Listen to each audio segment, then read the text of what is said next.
Well, snap, fellas. That was a quick assembly. We're all here, correct? Yeah? All right. Shit. Well, then, I guess we will kick it off real quick with this recap. Last session began just outside the Levistian family home. As Dardo steps out for his early morning pipe, he is stunned and overjoyed to see his son and his new friends. Quickly ushers you all into the house, the humble Levistian homestead. Met by Locris's parents, Dardos and Inatiari, the party was greeted warmly and welcomed to their home and shown some genuine hospitality. While Logus naps, the rest of the party press on to the Twin Horn Club within the Tiefling District of the city of Silerin. After some breakfast ales and light gambling, the party has a few words with Tutu, a tiefling who owns the Twin Horn Club and happens to be low-key running a thieves guild. Much was gleaned here about Tutu, his operation, and some of the local going-ons. Meanwhile, Logos sees a few visitors come and go from the Levistian household while he helps Dardos with a few chores and chats up Inatiari about some of the group's adventures. Just as the group reconvenes at the Levistian family home, elvish war trumpets sound, sending the locals into a bit of a tizzy. The party inspects the source of commotion to find the Elven Royal Guard finishing off the remains of a bugbear attack, while also discovering a charred circle burnt into the ground in the nearby wood just outside the city, led to by drag marks and bugbear footprints. As the party returns to Locris's childhood home for a mighty home-cooked midday meal, the party sets in and makes themselves comfortable. Once the commotion is past, Logos stalks the local neighborhood in the form of an alley cat, learning much. Also, after the party lounges the rest of the day away, eating, drinking, and catching up, Logos sneaks out of the home while the party rests, walking the streets of the local area, visiting the club, and observing what he can before returning back. The following morning, Locris's family continues to show the best of hospitality by making everyone a hearty breakfast, during which the homestead is visited by the now familiar Captain Laurelis of the Royal Guard. He shows up with a gift for Dardos and a few questions for the party before departing once again. And at this point, the loud snores of a sleeping dragonborn can be heard from the breakfast table, as the party, with Dardos and Inatiari in tow, begins a series of hushed whispers and giggles as they begin decorating the snoozing gladier with various bric-a-brac, and that is where we are now.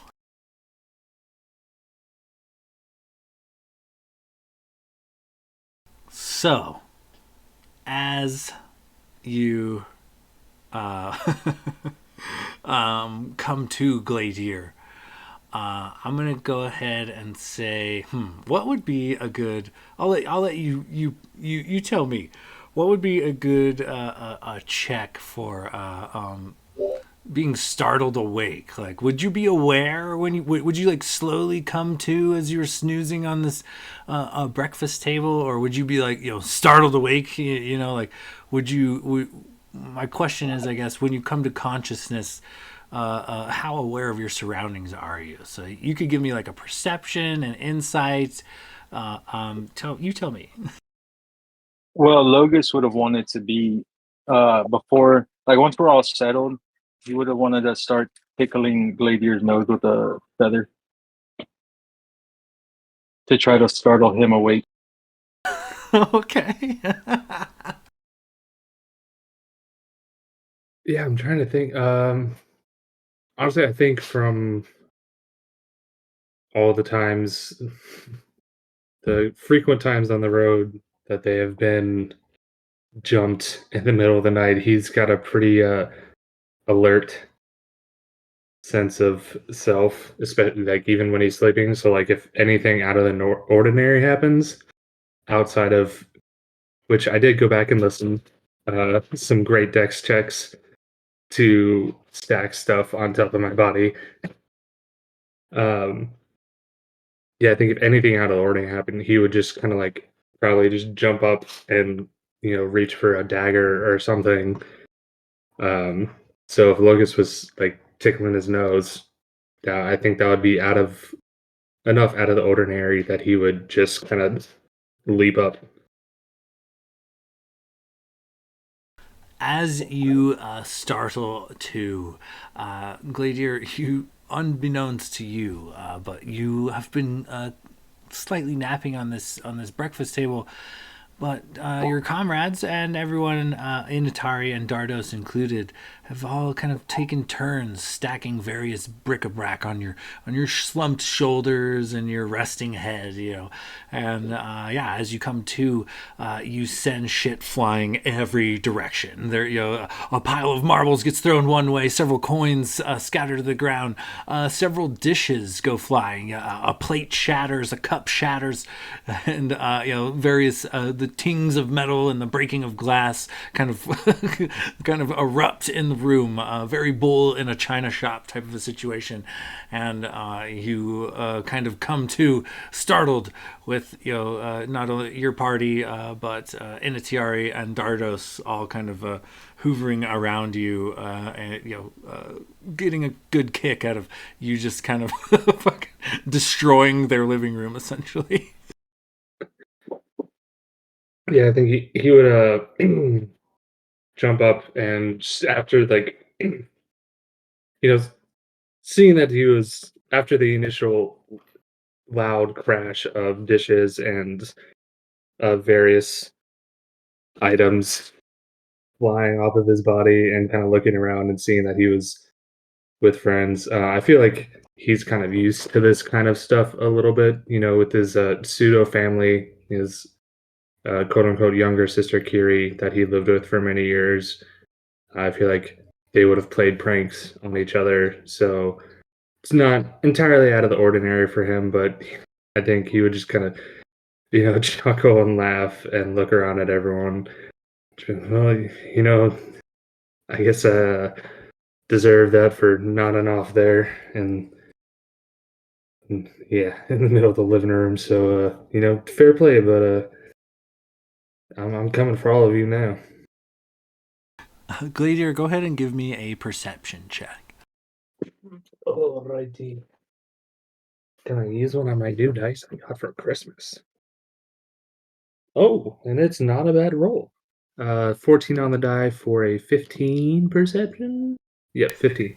So, the area around you is kind of a mess as Inatiari and Dardos are getting a good chuckle at your kind of expense. There's like broken plates and stuff on the ground next to you. But you do notice with the 15, there's a couple of, things that manage to stick. You find like a spoon and a shot glass wedged pretty good in your armor, which you remove.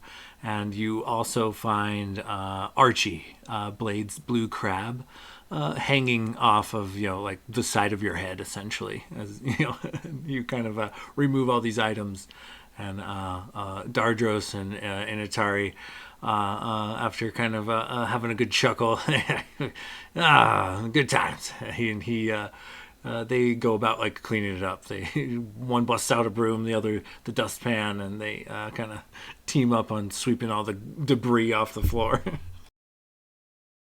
I think Glader would gingerly help uh, Archie off of the side of his head and hand him over to Blade, and then he would start help cleaning up too.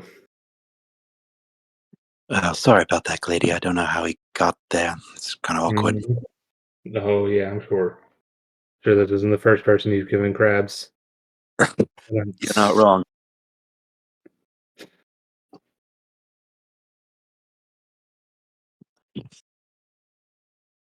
Yeah, so it is early morning. The coffee is a brewing. The mess it cleans up quickly. Especially, it's not the biggest of homesteads. It's very humble. So yeah, she cleans up a few things and tosses in this garbage bin. Dardos, makes sure everybody's got a round or two of breakfast in them, and he just kind of they're both kind of looking to you guys like as the hosts. They're topping off your coffee, refilling your plate, and both kind of curious as to what the party's plans are. So as you guys are kind of enjoying this, we'll call it like early morning, well, like 8 o'clock, 9 o'clock or so. How do you guys proceed from here?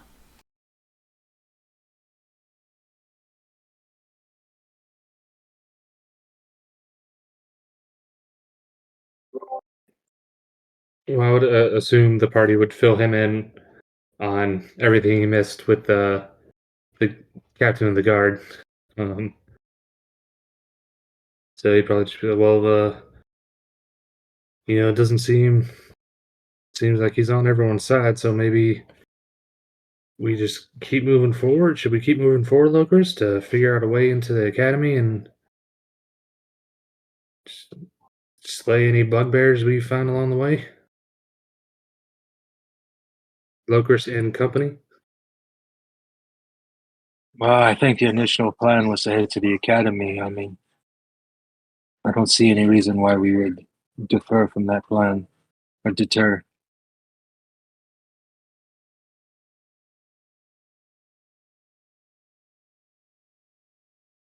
All right, so apologies again, DM, but on this region map, we're in number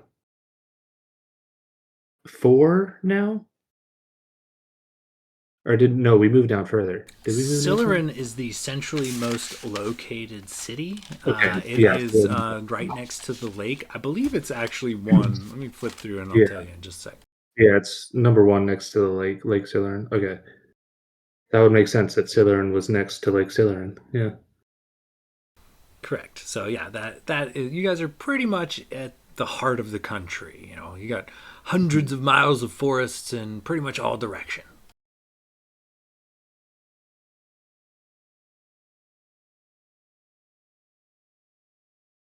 So do we have any plan at all on how to get into this academy, or are we just kind of flying by the seat of our pants here? Well, if I were to guess, we're probably going to end up doing what we always do, which is make 3 different plans that are really intricate, and then when we get there, go with a 4th option that's completely unplanned.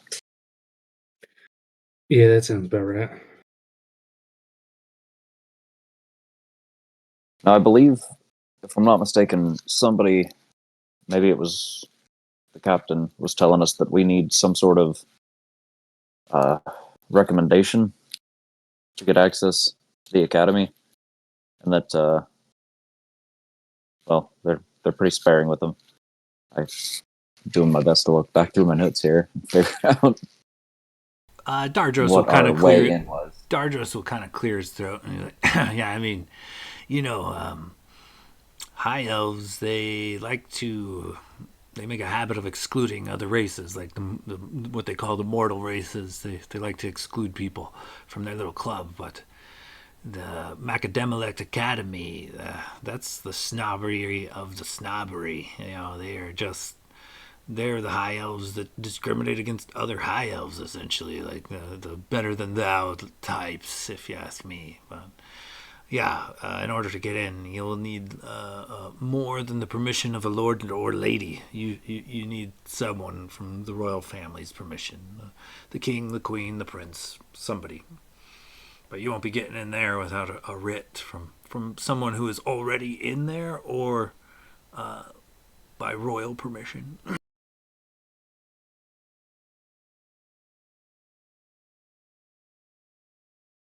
Well, does anyone think it's at all possible that we could get any of the royal family on our side, considering we, you know, saved an entire town from getting, you know, some of their inhabitants kidnapped by bugbears. I think saving the town got us in favor with the Lord. I think figuring out this bugbear problem altogether will probably get us in the good sides of the royal kingdom. Yeah, I mean, it wouldn't hurt to go and offer our services to the royalty. See, I'm sure they've got more information since they've been dealing with this longer. We can offer to help them take care of the problem in exchange for getting us into the academy.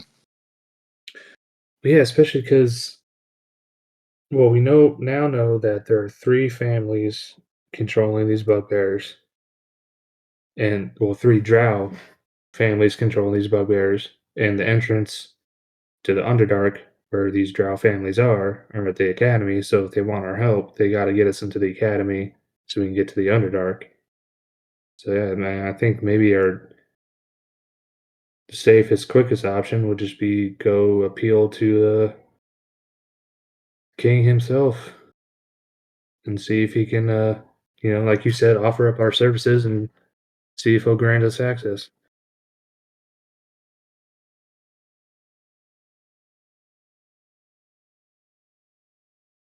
I mean, we could ask the captain or even the Lord to put in a word for us and maybe even get us an audience with the royal family, because I imagine just walking up will get us turned away. Either way, we're going to need someone to vouch for us. Yeah, I mean that's a good idea. I mean, get a captain of a guard and a lord of one of their uh, earldoms. Would that be what it's considered? One of their lands to vouch for us and can at the very least get us an audience. Do you think Lord Sfelliston would put in a good word for us? Lord Sveliston would do anything that you asked him. He's in love with you. Yeah, He really is. he He gets a is. bit of a twinkle in his eye when he sees you. It's rather adorable. He's my biggest fan. While we're talking, Logus is helping out clean and helping Logus's mom in the kitchen, whatever they need help with or she needs help with.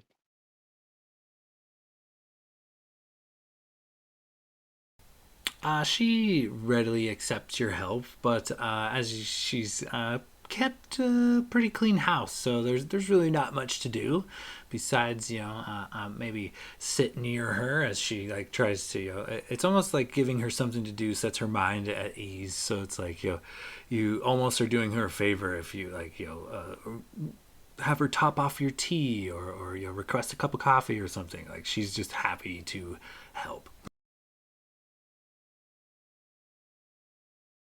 She keeps being helped. I'm gonna have to roll an insight check here pretty soon. And you're in a dungeon. No, just kidding. She's a mimic. Pulls a mask off and it's Teddy. Exactly. All right, so I mean, it might take some time getting word to Lord Svelison, unless we can find someone in this town that is able to send messages through arcane means. But the captain of the guard is right here. Maybe we should try him first, just for sake of ease. I mean, it's not going to hurt, for sure. Or will it? With our luck, it might just hurt.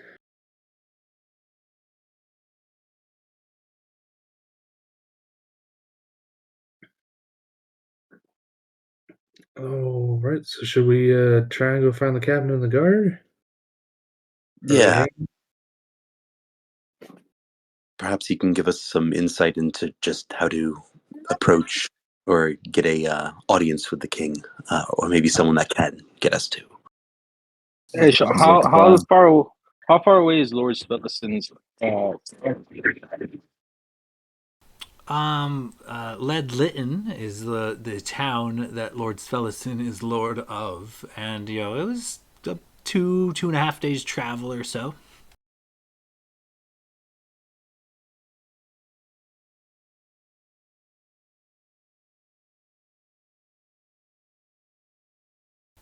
And with you guys kind of making plans, and Inatiari just kind of seeing what she could do, topping off your tea, your breakfast, your coffee, and Dardos kind of just kind of listening in, very like intently, like it's new for him to see, like the inner workings of, an adventuring party as you guys are kind of piecing the things together. He seems kind of excited by it. But so as you guys are kind of having this conversation, a loud boom, boom, boom hits the door, and it startles kind of Dardos and Atari.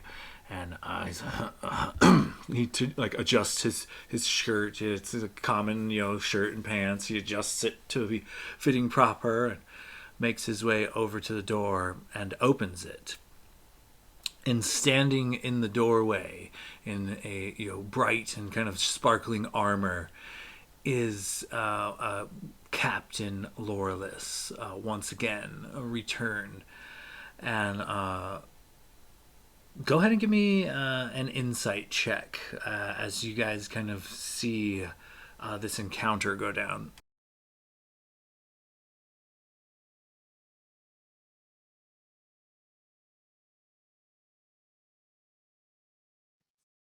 One more question. Would you say that Lead Lytton is within 50 miles of this town?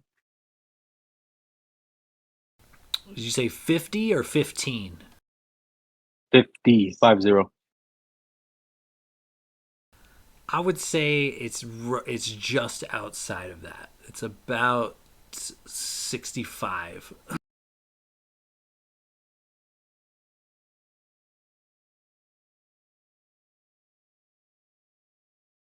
I got a 13 on my I got a insight. 6. Or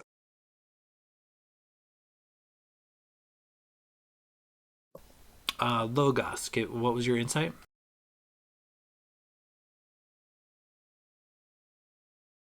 I got a 22. It makes sense that you would kind of notice this above everybody else because you kind of spent a little more time at the house. But the last couple of visits from Captain Loreless, he was in a cloak and made his entrance, innocuous, like very discreet. Here he stands. You find it odd immediately that he's no longer being quiet about his entrance.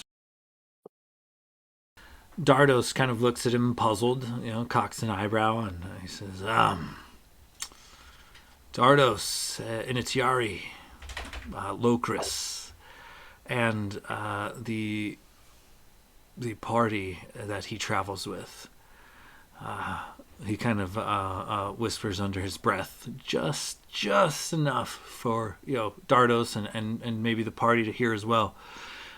He says, "Sorry, old friend. It's actual real business today." He says, "Dardos, Inatari, Locris, and company, you are all to be escorted to the royal hall within the Siluran city walls. Events have transpired, and the council has demanded your presence. I'm sorry to do this, but I'm gonna have to take you guys to the city hall, the royal hall. I'm not going to force you, but I mean, I am going to have to insist. Please, everyone in the domicile, I need you to come with me." Can we ask why we're being Yeah, it's a summoned? bit odd to be involving the parents and whatnot. I mean, I could understand what you'd want with us, but I mean, Wilker's parents are rather unassuming. I mean, look at his mom. If it were up to me, I'm just doing what I'm told. The orders come down the pipeline, and I'm bound by my orders just like everybody else. What I can guarantee is that you will be escorted safely and treated civilly. With everything in my power, I will see to this.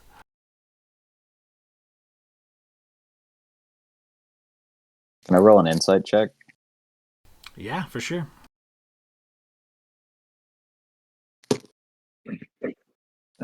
11. Logus rolled an 18 insight. Renwick, it's kind of hard to read. Logos with an 18, you get mixed emotions coming off this guy. Like, he's torn between his sense of justice and his sense of duty. So you never told us why we were being so graciously summoned to the royal court. It's not my place. They don't share with me the information of why they give me the orders. But if I had to assume, I've seen a lot of nobles from the surrounding cities come to attend some sort of meeting in Siluran. I would assume it has something to do with that, but they don't tell me. They just expect me to execute. We will Insight. follow you, but your fate is tied to them. They get treated nicely, you get treated nicely. Anything happens to them, well, you understand. I will protect them with my life. Truer words never spoken. All right. I will head on. Glader, will you stand by my parents to make sure that there's a barrier between them and any possible hostility? Oh, absolutely. You didn't even have to ask. Excuse me, Captain. Are we free to follow as we see fit, or are we to be chained and escorted as criminals? You will be escorted as guests.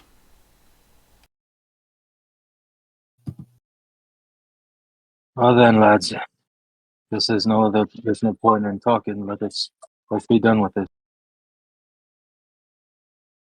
Lead on, Pointy. Let's go.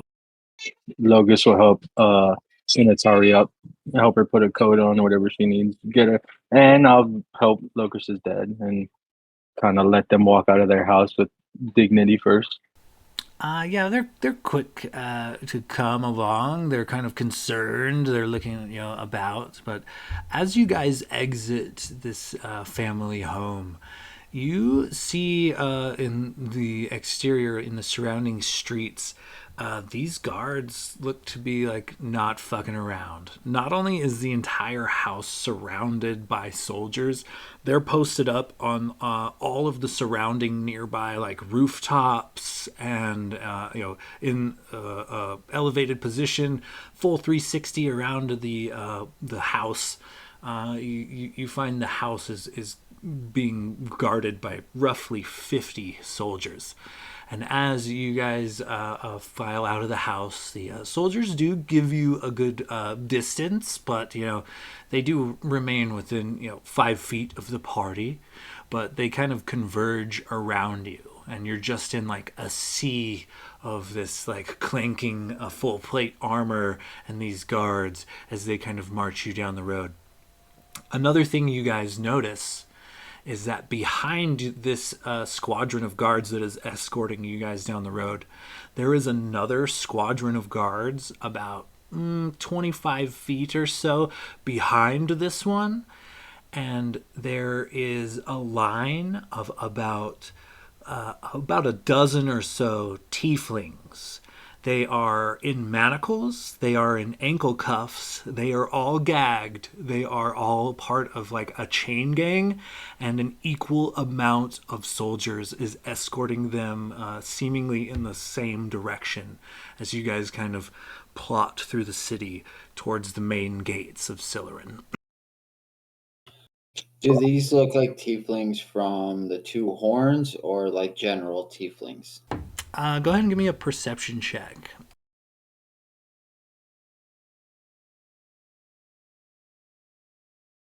And Glader's going to be, I know we're not exactly in like turn based here right now, but like essentially holding an action constantly. Like if anyone makes any sort of hostile movement towards Locus's parents, he's attacking, no hesitation.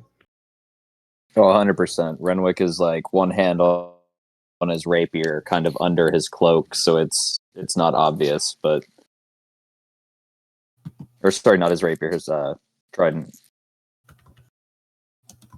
It's a 22 for perception.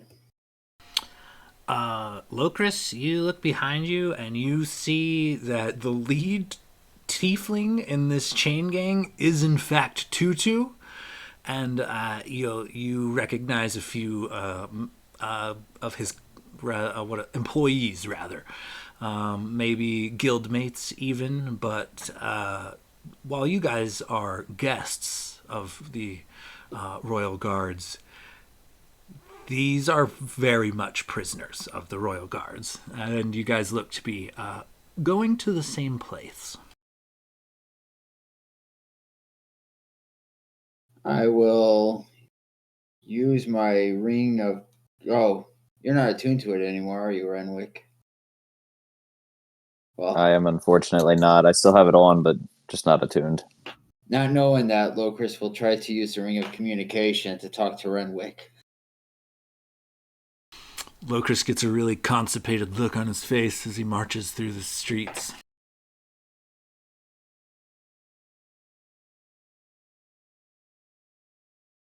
Oh man, Give Gladiator, Renwick a weird look. I think Locris is pretty stressed, Gladiator. Look at his face. Looks like he's about to shit himself. Isn't that how his face normally looks?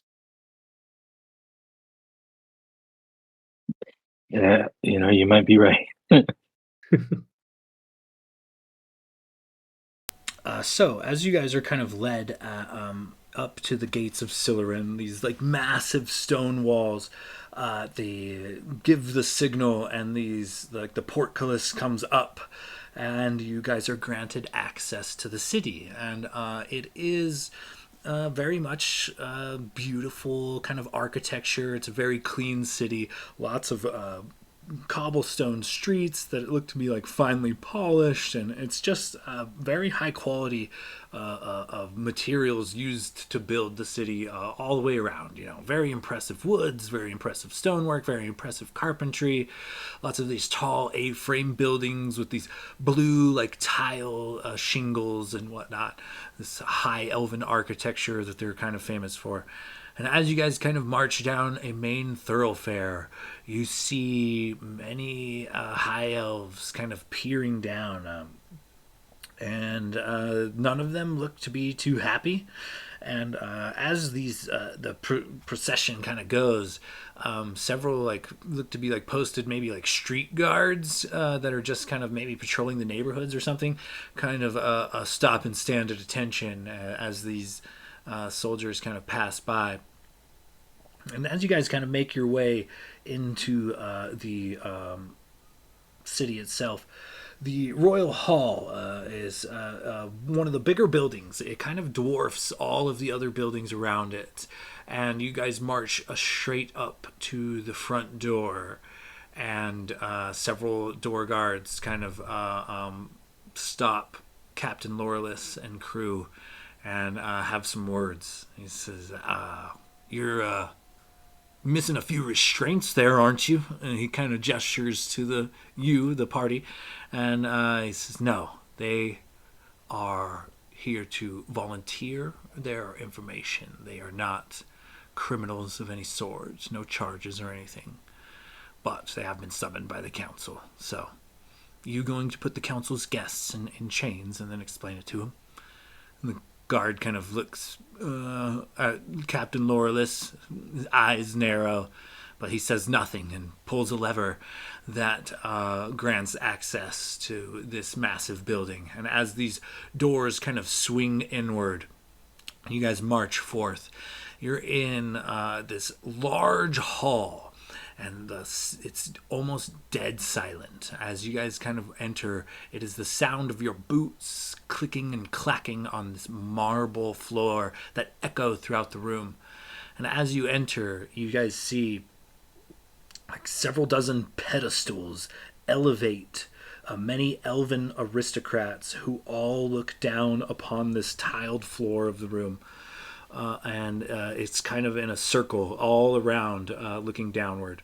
One of these pedestals seems to house a massive floating mirror, on which is an image of an older male elf. Piercing green eyes, pale skin, and fine white and silver hair that falls just beyond his shoulders, donning a white robe with trim and borders of gold and green. Atop his head, a platinum crown, emeralds inlaid upon it. The crown is made intricately to resemble the interlocking horns of a stag. And this, Locris, you would know without question of a doubt. This is the Elven King of all of Brightwood. And as you kind of enter and make your way into this room, once the doors close behind you, the room erupts into chatter.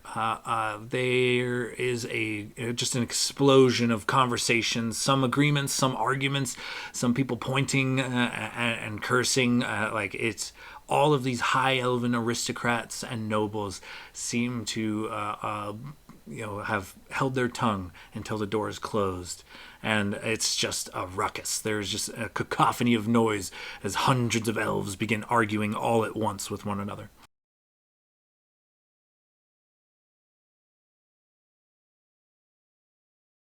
Lucas will just start kind of tapping his foot, looking around, kind of chuckling at himself at the embarrassment by what he sees.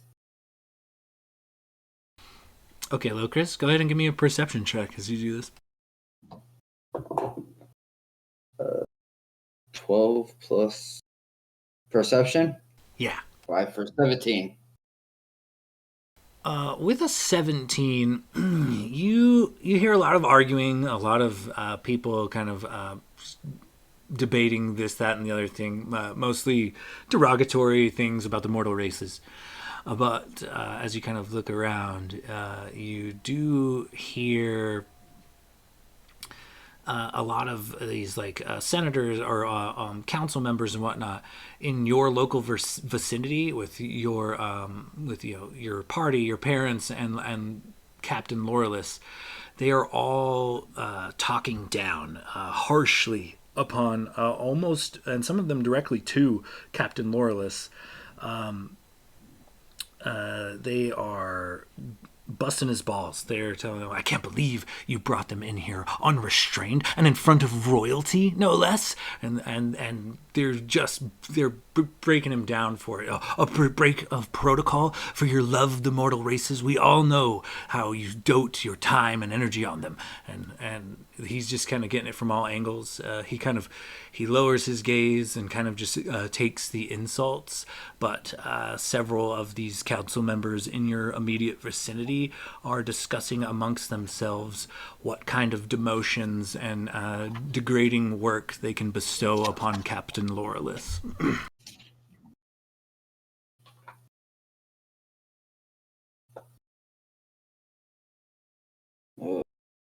Blade, go ahead and give me a perception check with advantage. Ooh. Perception advantage, not my strongest. 12 and a 13. 13 total. With that, you're kind of scanning the crowd, and you see across the room a white handkerchief up in the air, waving erratically. Yoo-hoo! Yoo-hoo, Blade! And you do see Lord Svelison in this crowd just trying to get your attention at any cost. And though he is in a throng of a crowd of arguing people, a sea of bodies that is just kind of doing its own thing, almost as if it's its own entity, he does kind of break rank and is kind of waving a white handkerchief in your direction. When he sees that you guys catch eye contact, he just waves happily and then disappears into the sea of faces.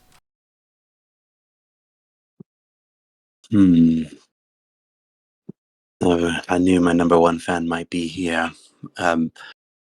Blade will kind of lean over to Locris and be like, seems that Svellison is here as well. See him up in the rafters. After he points him out, just kind of give a little nod and then just continue waiting for this crowd to shut the hell up. Blade is going to just raise his voice and go, it is rude to keep your guests waiting.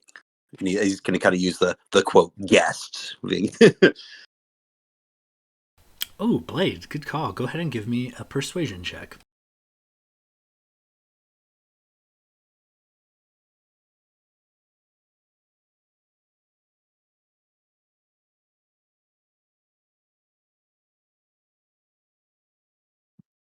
Hot damn. Nat 20 for a 33. Blade, your words silence the room, and everyone takes their seats. You notice one elf in particular, draped in all black, kind of makes his way down off of these podiums and stands on this tile floor across from you, across from the party. And he says, you are correct. Policies and procedures are in order for a reason. So, he turns to Captain Lorelis. What brings outsiders to our court, and what purpose do you serve here? And Captain Lorelis kind of steps up. I've been doing some investigating of my own, on my own accord, about the attacks we are constantly repelling. I inquired as to some of these adventurers and found a few discrepancies, a few commonalities, if you will. I think you should hear them out. I think they could potentially help us solve our problem. And as he kind of says that, the crowd once again becomes enamored, murmuring kind of loudly, not so chaotically like before, but the crowd definitely pipes up, and it is you without even a perception check. A majority of the crowd seems to think the word of the mortal races is not always a reliable source. As this guy kind of quiets the crowd, this mage wearing all black raises his arms into the sky, and everyone silences. And he turns his attention to the party. He looks specifically at Locris and asks, all right then, explain your knowledge of the events that have transpired as you understand them for the council, please. And he kind of gestures to you. The floor is yours as you feel hundreds of elven eyes kind of look to you, Locris. You all may not be aware of this, but you do have a common enemy. Lord Amorphous Perch. Does anybody seem to register the name? It does send murmurs through the crowd, yes. Now, we haven't been back here in Brightwood, but for about a week. However, we've been dealing with Amorphous Perch for 2 months. We were in Hordenshire, where he had made a deal with the Silver Queen to take over from the Gold Dragonborn, raise taxes, and capture the civilians as slaves. We then followed him up to Boarsland, where he had taken to turning some to vampires and using the rest as cattle, including high elves, and to mindless drones, and a little bit more slavery. And we have since tracked him to Brightwood, where he has been making deals with some of the businesses. Don't know who, but we know he has correspondence here. Now, what you may not know is that this Lord Amorphous Perch is a vampire lord from Shadowfell. Our goal is to go to the Shadowfell and very politely ask him to knock his shit off and leave this world alone. Now, we'd appreciate it if you would help us with that by getting us to the Underdark. But hindering us will do nothing but make more of you cattle and sheep for him to have as playthings. And I believe he's working with the drow, which is why you've been attacked by drow and bugbears so readily. Because obviously, they're your issue. Been in 3 towns that have been ransacked by those very creatures. So, 2 plus 2 does equal 4 once in a while. A murmur kind of erupts through the crowds as they kind of discuss this new information amongst themselves. The magistrate, kind of elf in the dark robes in front of you, kind of glances around and kind of gauges the conversations as they're happening, and turns kind of his attention back to the party and turns to Captain Lauralis specifically. He says, "This is strange. Typically, we don't take the word of mortal races as factual. But, Captain Lauralis, what do you think?" And Captain Lauralis takes a step forward and beats his hand to his chest and says, "My lord, I trust these tieflings with my life. Lokris, Dardos, Inatiari, they are locals here. And they have good hearts. They are good people. They have no reason to lie to us. And I trust these people with my life. Every word that comes out of his mouth says I can attest to being true. I did some of the research myself. He's not lying." And the magistrate kind of nods and turns his attention back to Lokris. His eyes kind of narrow. He says, "Do you swear by the authority of this court to speak only the truth, as is befitting of honor and integrity in the eyes of the High Elven Council?" It doesn't matter if I say I do, because if you think I'm a liar, you wouldn't believe that anyhow. However, for 1,000 gold, and I'll pull out the red opal or red jewel and say, I have a zone of truth here, and I'm willing to undergo its interrogations again to prove myself.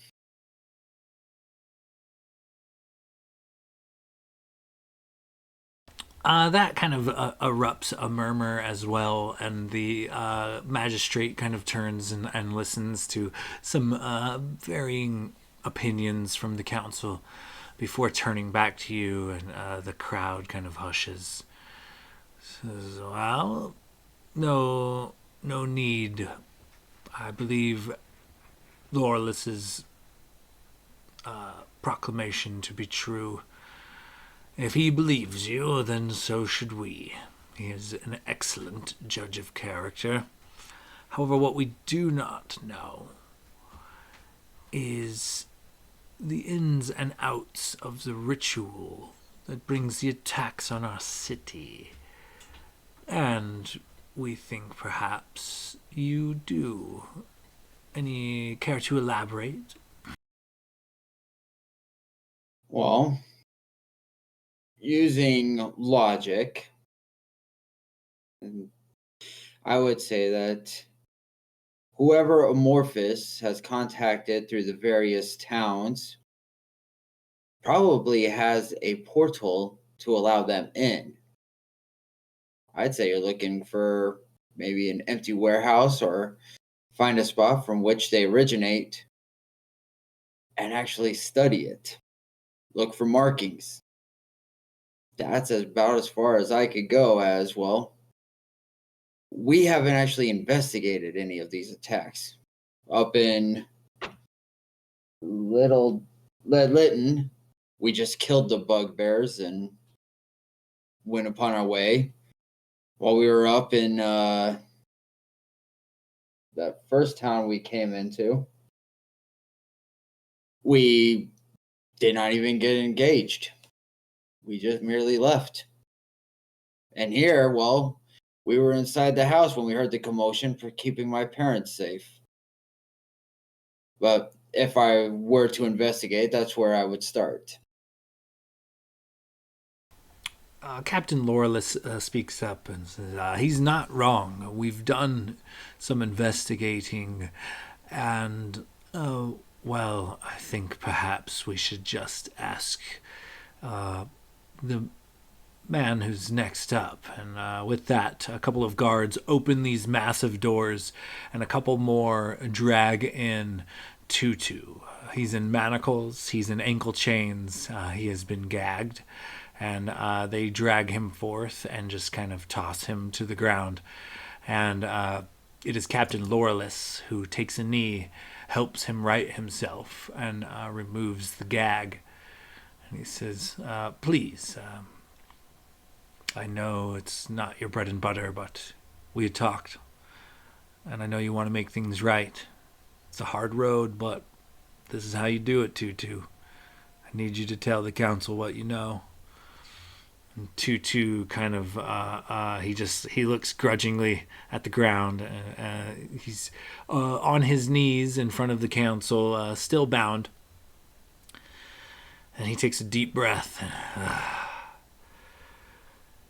If I tell you what's going on, I need the word with all them fancy high elven words that you guys like to use and throw around, like integrity and things. I need word from somebody with some serious integrity that if I tell you what's happening, you can't take any retaliation on my people. They didn't know. Heck, I didn't even know until recently. He kind of looks back as best he can towards the party, and then back towards the magistrate. I will tell you what I know, but you can't take down any more of my guys. I've already got a dozen of us sitting in your dungeons as it is.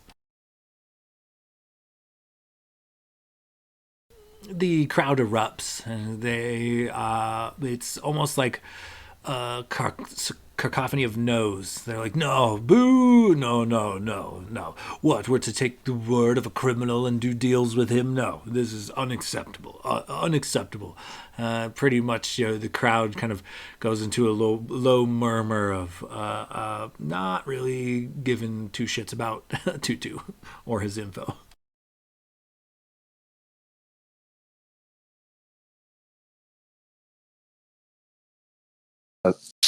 I think Renwick at this point will step forward and just basically be like, I'm willing to put my faith in what Tutu's saying. We were there for the events that he's about to tell you about. We were the ones who removed whatever sort of magical veil had been pulled over his eyes. He was magically influenced, we believe, by Amorphous himself. Once you mention Amorphous, another low, hushed whisper kind of spreads through the crowd. But go ahead and give me a persuasion check there, Renwick.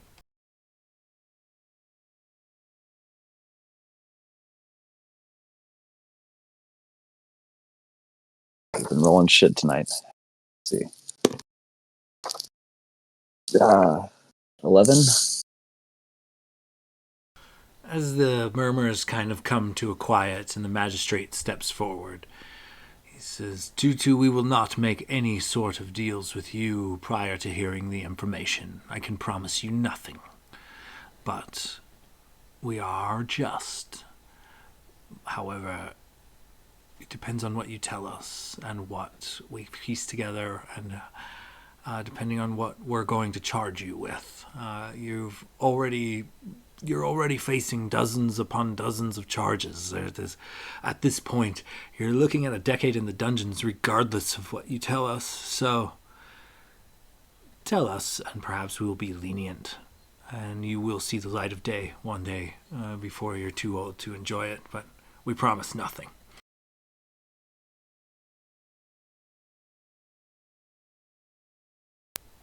Tutu kind of chokes, weighing his options, kind of realizing that he doesn't have any. And he breaks down the formula. He's very kind of guarded and doesn't seem to care for questions, but he does break down how everything works. He says it started with pie tins, but it's not just pie tins.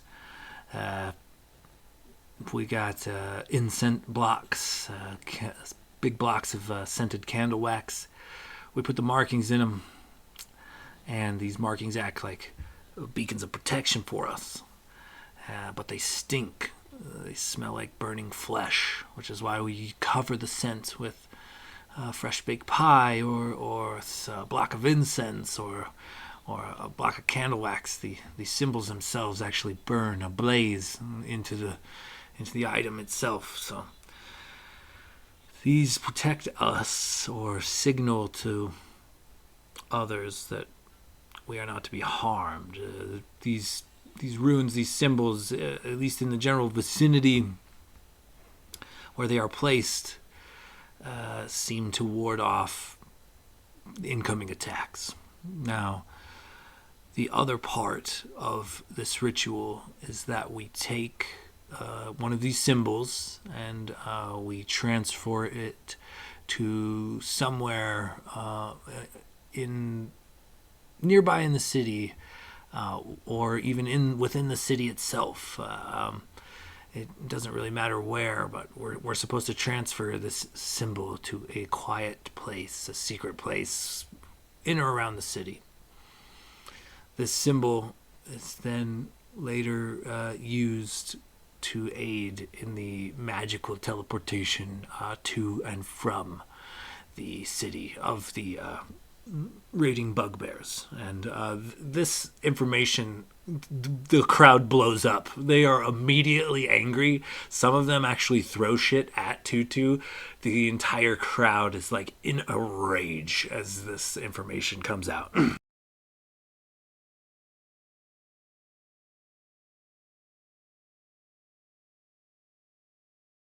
Well, shit, that's not a way to make friends. Yeah, no, I was really trying to have his back there, but I mean, he's being honest, but I don't really know how to get their attention back after that one. Dozens upon dozens of elves are talking about openly executing Tutu at this point.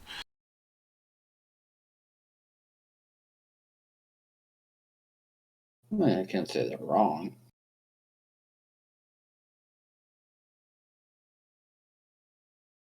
I mean, he was magically influenced. We'll vouch for that. We were the ones that lifted it, so he can only be held so responsible for his actions. He was literally under somebody else's control. Locris will look up to the hooded figure. Your magistrate. You have his attention. It is only through the use of magic that I have studied and practiced that I was able to remove the influence of Amorphous Perch. He did not act under his own free will. He was manipulated. As we all know, vampire lords do have the ability to charm people and cause them to do things that they otherwise would not, such as stand there and let somebody bite your neck. He just took advantage of a weaker mind and manipulated it to his own end, as I'm sure you would find others in various other towns under the same influence. This kind of quiets the crowd, and the magistrate turns back to Tutu. Is what he say true? And Tutu kind of nods. He says, "Yeah, it's true. For every symbol we carved in the surrounding wood or in the interior of the city. 5 days. 5 days and a courier would arrive with our payment. Usually a couple of bricks of gold, sometimes gems. But this information was not just given to me, though I did distribute it amongst a network of locals here. Some of them already knew. Amorphous Perch has not just influenced me and my club, he smiles, but others. He has used your own assholery against you. And the crowd kind of erupts, but the magistrate waves a hand and calms them all down. He says, you have driven such a wedge between yourselves and the mortal races, such a wedge between the wealth and disparity gap, that there are those amongst you who disdain you, and he preyed upon that. Can you really blame them? Everybody knows high elves are racist, and the fucking crowd just loses their mind again.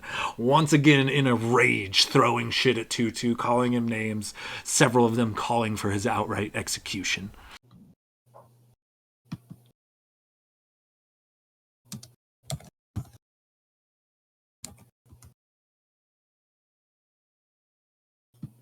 Little Crystal just kind of leaned back towards Tutu. You know, maybe don't say the quiet parts out loud when they're deciding whether you should live or die. Hey, some guy out in the hallway told me I should fucking tell the truth, so it is what it is, right? What guy? I don't know, one of those guards. He's being a dick. I was talking shit, but he gagged me.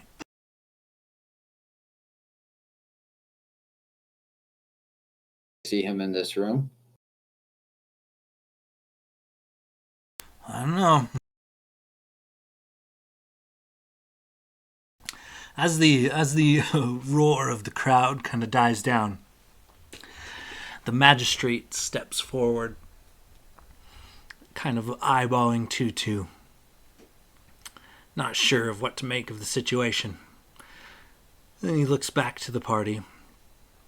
Tutu kind of on the ground between you guys. Says, so, before any of this is officially adjourned or any decisions are made, do you have anything else to add? Any other pieces of this tale to help us get a grasp of what is going on here?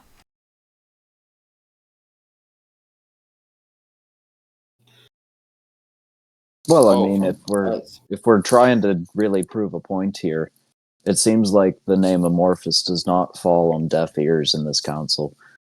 And I'm sure that word has reached you about what's been happening in Hordenshire with the graying. Well, you're looking at the party that's pretty much responsible for fixing that fucking problem. So I don't know what sort of credibility it is you're looking for, but you can reach out to anyone in Borsland, as high as the Royal Council there, and they'll vouch for us.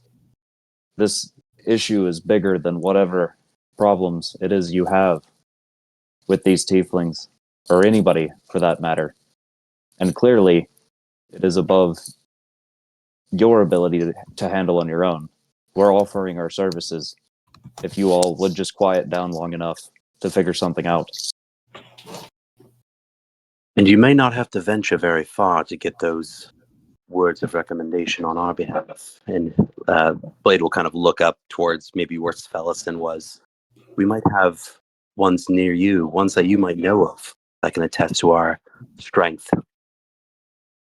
As soon as you kind of make eye contact with Lord Sveliston, he kind of cries out amongst the crowd, even though the room's kind of quiet, he cries out, "They did it! It's true! They did it!" He waves to you.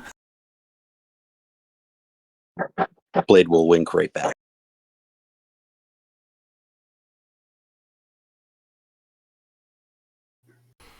And so the crowd is kind of torn as to what topics they are discussing, but the magistrate kind of, with a wave of his hand, brings it back to Tutu.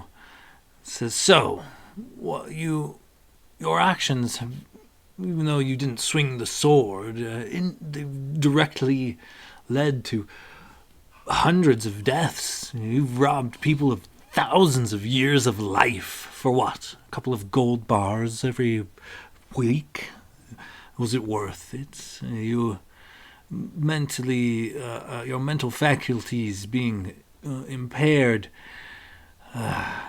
This is a hard situation. This is a hard thing to sentence. What do we propose? What is fair? And he kind of asks the crowd, and it's about an 80-20%, in 80% being in favor of death and 20 being in favor of life imprisonment. But despite the information of him being mentally influenced, his actions have led to a lot of death, and they're talking about maybe make an example of him, or rather, influenced or not. It's just unforgivable, and the crowd is kind of once again a murmur, but most of them are calling for Tutu's permanent incarceration and or death. Magistrate, council members, calm thy tits. You're going to take a member, a pillar of a community amongst those whom you have deemed the mortal races, and execute him as though that is not a politically motivating attack. Be reasonable, be intelligent, use him as a tool. If you take what has become a pillar leader and have him assist you, you will not only get the benefits of all the high elves, you will get the quote unquote mortal races, dragonborns, humans, tieflings, that are willing to work with you and assist. However, should you just kill him outright, sentence him to life in prison, it will continue to create the wedge that deep down you all know is there, whether justified or not, and allow the drow and amorphous perch and anybody else who decides to come here to divide and conquer, as they will merely grab the support of the mortal races against you, while at the same time convincing you to attack the mortal races. Now, does he deserve life, leniency? I don't know. I get paid to kill things and make other problems go away by nobles such as yourself. But what I do know is that if somebody who took care of me were suddenly killed by a royal council, I would not look favorably upon that royal council and would even cheer their downfall. So, ladies, gentlemen, in-betweens, neithers, ask yourselves, do you wish to extend a civil war, or do you wish to at least have a temporary truce until the kidnappings stop? Go ahead and give me a persuasion check with advantage.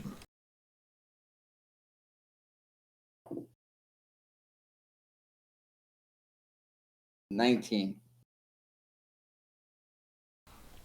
It seems that you have maybe won the hearts and minds of a few of these council members as they kind of consider your words carefully. And some, murmurs still kind of rupture through the crowd, but some of them consider Tutu's weight in the community and do consider using him as like a sort of tool to better the high elves, but also in turn the tieflings. And you have started a bit of conversation in the let's not kill Tutu corner.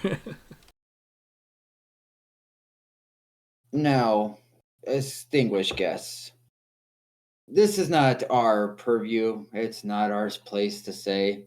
However, we were called with other business to attend to. So we would like to work on that business while you guys figure out just exactly what you're going to do here. The magistrate kind of turns to you in the party and says, "So, what business brings you lot to Brightwood in the first place? Chasing Amorphous the only thing that brought you here?" Yes, I am from here originally. However, due to circumstances, primarily being able to walk out in the open and not get spit on, I've traveled around the world. And it is only through tracking down Amorphous down to the Shadow Fell that we have come here, as we need to get to the Underdark to get to him. And I was told that the best place for that is the Macadamilect Academy. So I've also heard that that's kind of locked up right now. So we've reached an impasse. But I hear you're in positions to assist with that. Up until this point, the mirror, this giant mirror hanging over one of the podiums, the King of Brightwood has been very silent. He hasn't participated in the crowd's outbursts. He's very concerned and astute as he watches on. And he kind of smirks. And first of all, a familiar elf, as he kind of smirks and is watching this court scene kind of play out, a familiar elf kind of enters the scene, also in the mirror. And this elf leans down and whispers something, covering the king's ear, but whispers something into his ear before stepping out of view. This elf looks familiar to the party. He has bronze earrings, many of them, copper rings, kind of almost on every finger, and he wears a flowing robe that looks to, while stay in place, also looks to be made of like a flowing copper material. As this familiar looking elf kind of whispers something into the king's ear, his attention turns directly to the party, no longer surveying the scene as like taking everything in, but directly studying the party itself. And he speaks. "First off, thank you for what you have done and what you have found out. You may not know it, but you have helped greatly.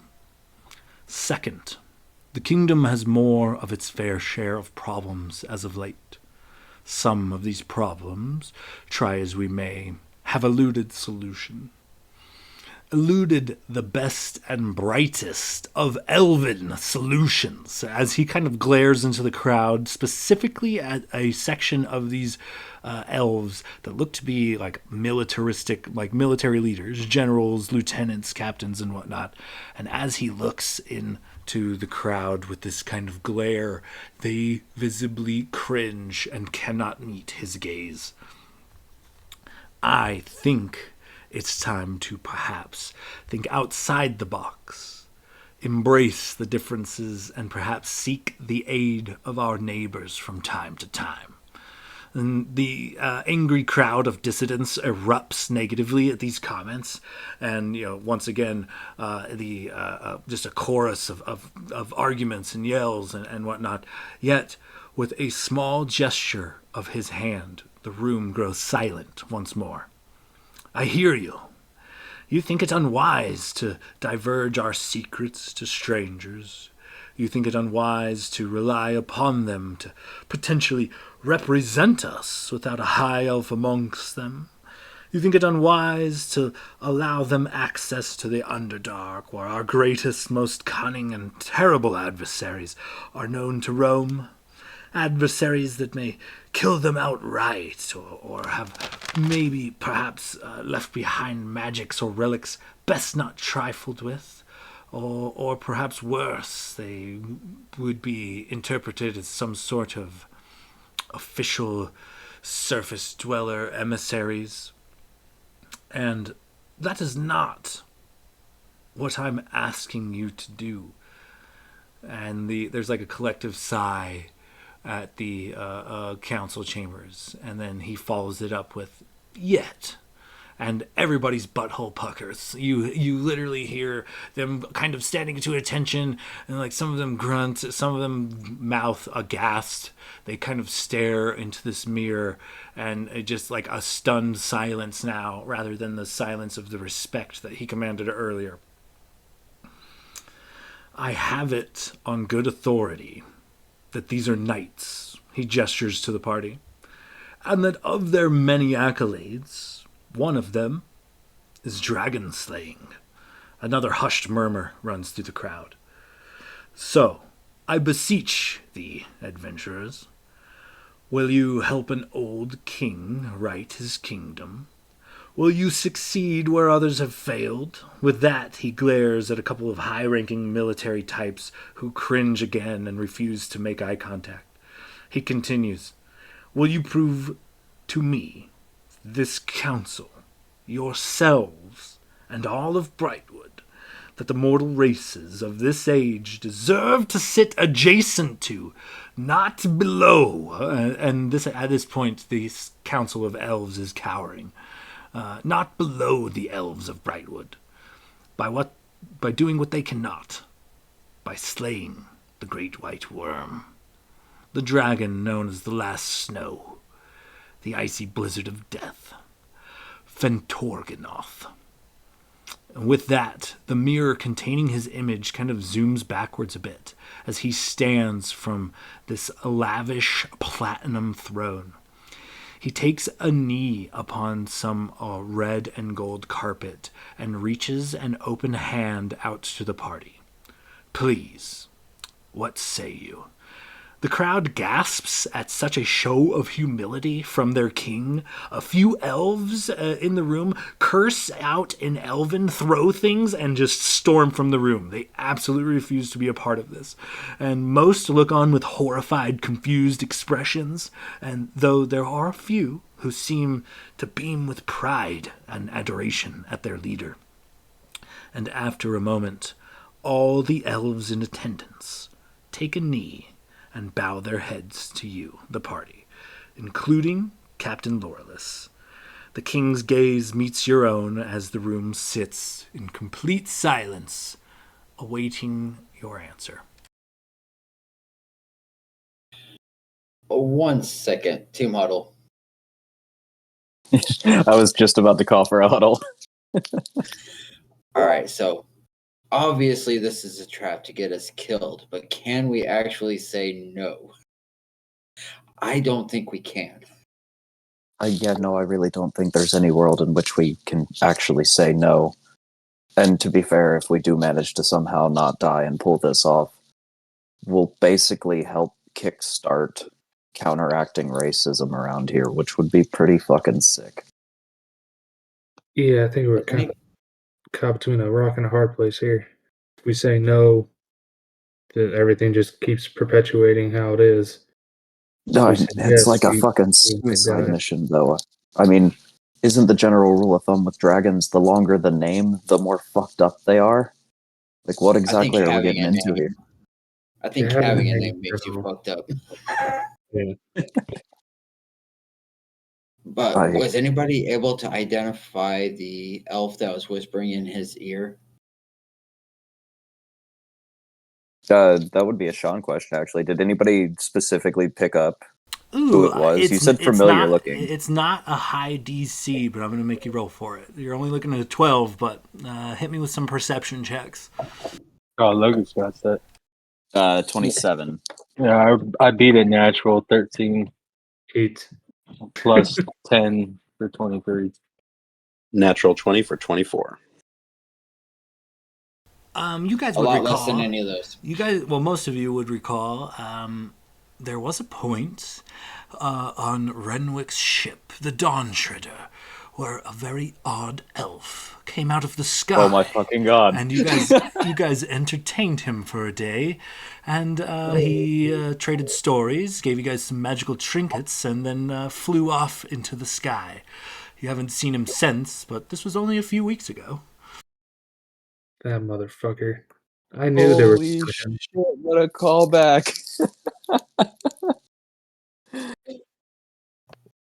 I still have his tooth.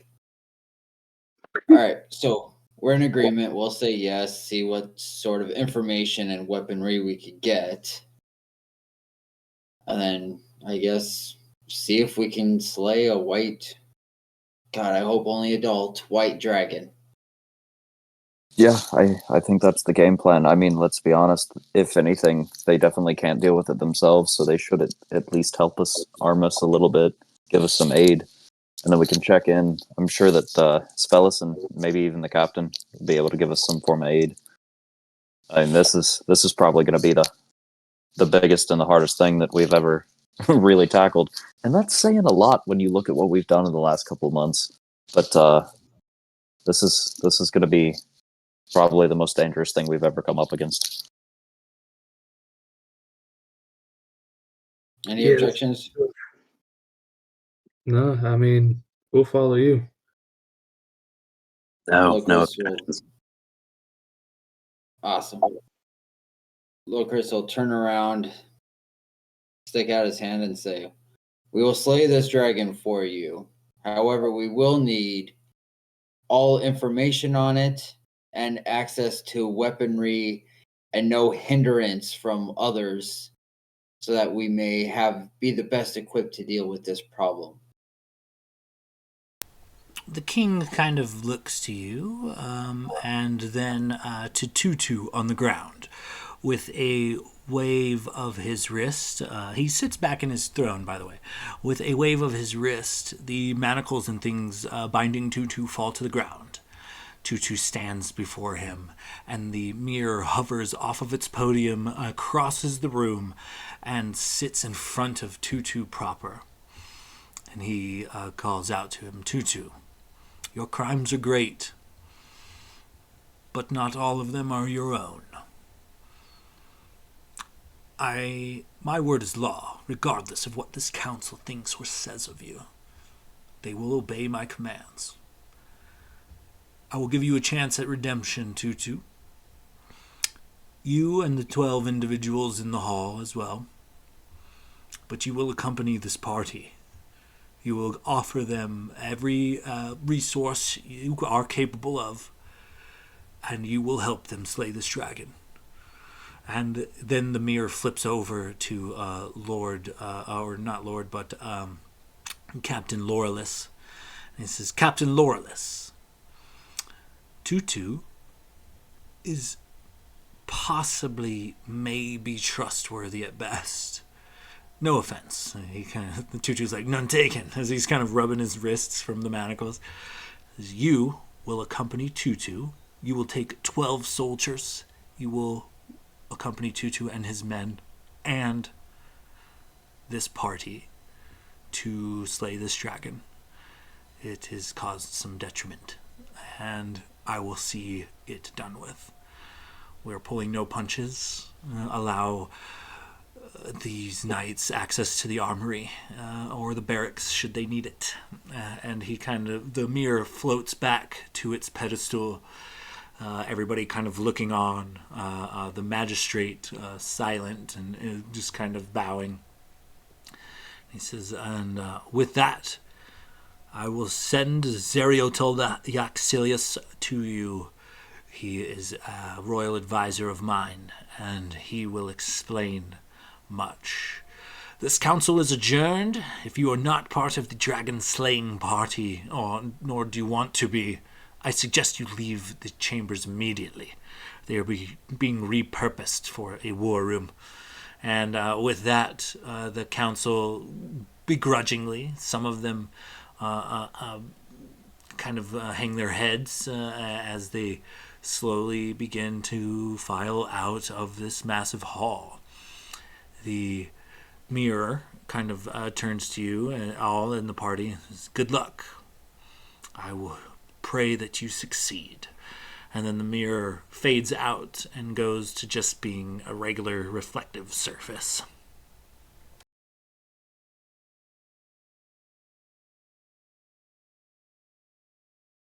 Well, shit. Here we go. Tutu's men are marched in. Captain Laurelis has a certain number of guards under his command as well, but they are not present. But Tutu and all of his men are. And once again, kind of a flash of light, and the mirror lights up and then darkens. But stepping through it is a very familiar elf, covered with these bronze earrings and a copper ring on each finger, wearing a robe that seems to flow like liquid copper in and of itself, as he kind of makes his way down this podium, down towards the tile floor base where you guys are kind of hanging out on. And the room quickly vacates. The slam of the double doors as the last of the council members leave. And it is nothing but silence once again, with Tutu, his crew, Captain Laurelis, the party, and now Zeriotel Yaxilius, the flying elf from a few weeks prior. Well, it's good to see you again, but I hope you don't mind. I'm just going to call you Z, because there's no way I'm going to remember that name. Whatever works for you. It's an X, technically.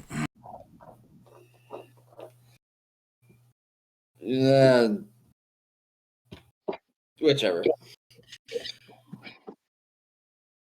I What think do you we know should of call this him dragon? X. Then we can say X go and give it to you.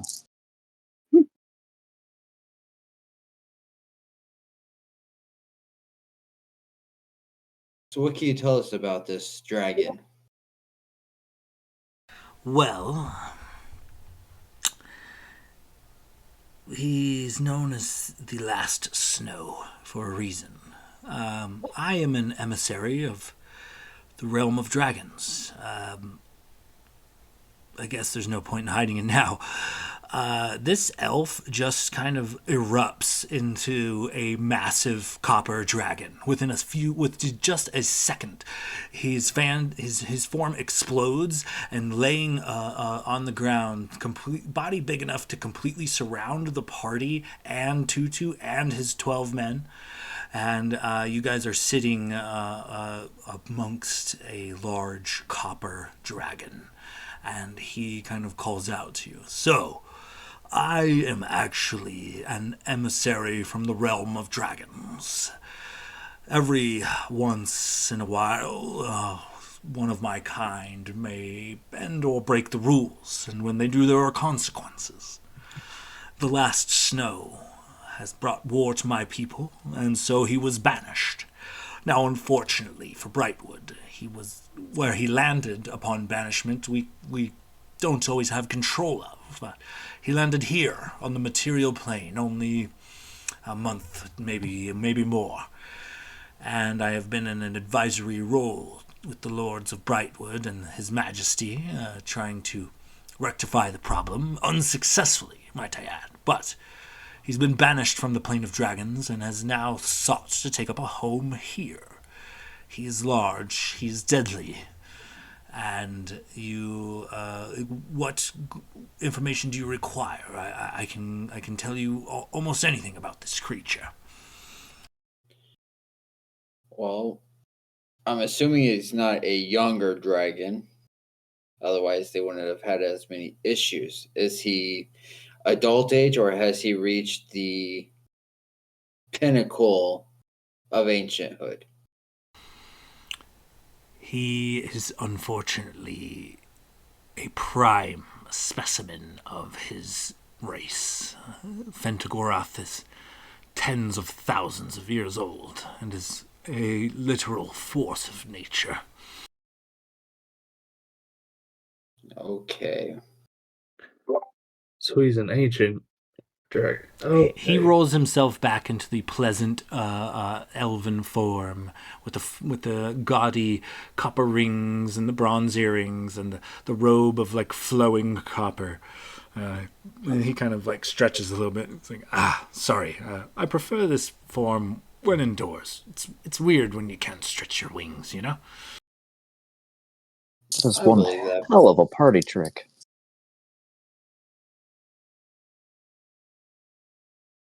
He smiles. So how do you see this going? Poorly, very poorly. The dragon has already taken a swath of bright wood for his own, turning it into a frosty, frozen tundra of death.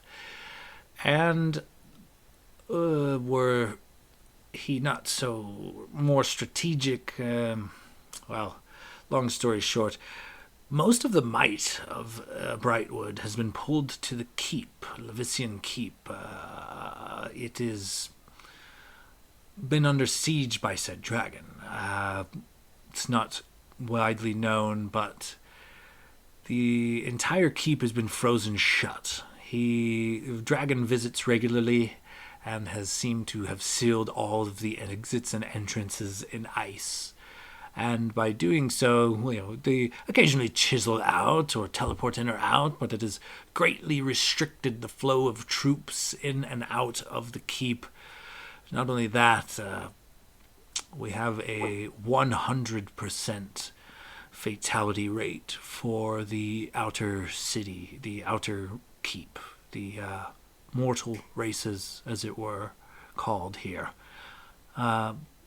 Did not survive. Not a single one. The entire tens of thousands of lives have already been claimed by this dragon.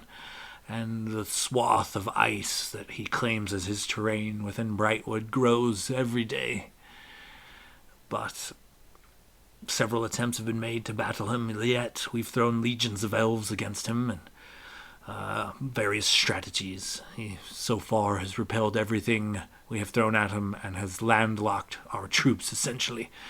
It is hard to get more than a small force now to ride against him.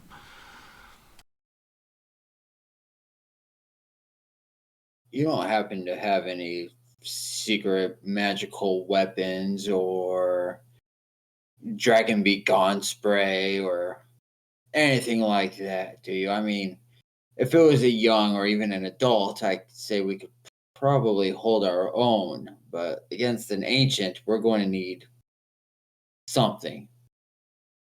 I mean, at the very least, something that keep us warm.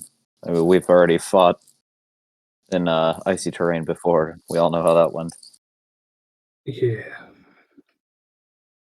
I'm still coming to terms with the fact that one, you're a dragon. We're just about to go fight a different dragon. And I would aid you would I could, but I am allowed an advisory role only on this plane.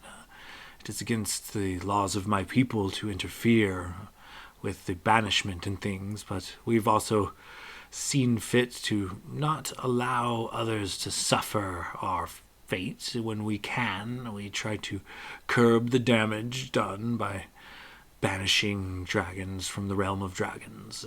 Usually they're banished for a reason. Where they end up is not necessarily deserving of their evil tyrannical presence, but alas, I am bound from interfering in more than an advisory role, I'm afraid.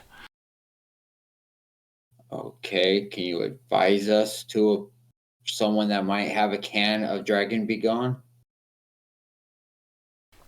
The elves are quite handy with their gear. If you have the coin, I'm sure they would part with it, but they're not fond of the mortal races, so expect a pretty penny.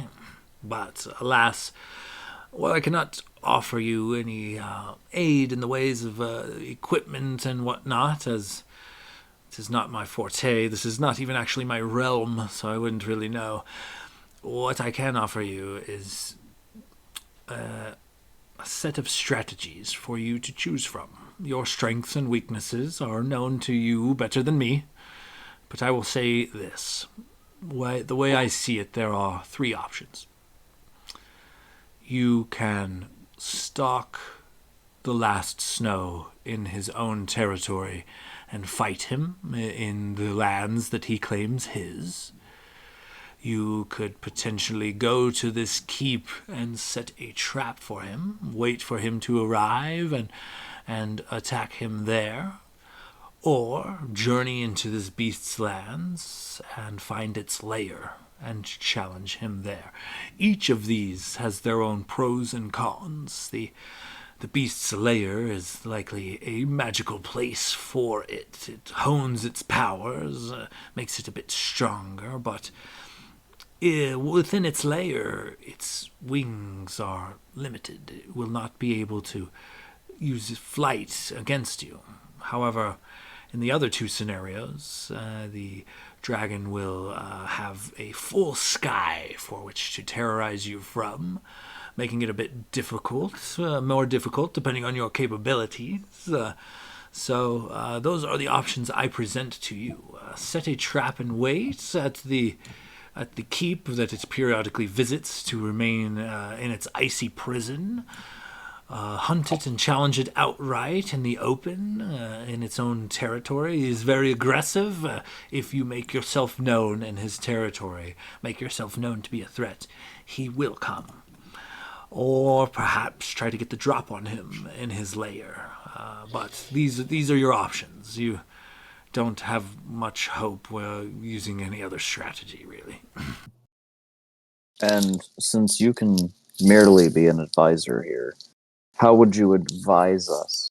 Or what direction would you advise us in terms of if we were to set a trap? What exactly would trap such a creature? I can tell you that many beings have tried. Few have been successful, if any. I can only tell you what I know about the last snow. He is vain. He's overly brave. He's not the most intelligent of dragons, but one thing he likes, one thing he relishes, is the hunt. Seem more like how your kind would see like a pride of lions chasing off others from its territory. It kind of looks for a good fight, as well as the typical dragon tendencies of hoarding its wealth and things. But it is a great hunter. It prefers the open air and it's. It enjoys battle. It enjoys hunting. What else can I say? It's one of the more aggressive of the dragon races, really.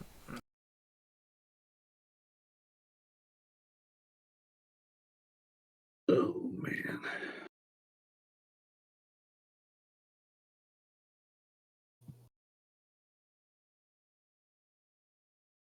So, do you know any sort of weakness that he might have? I mean, obviously, your kind had to banish him from your realm. Can you give us any sort of insight on that?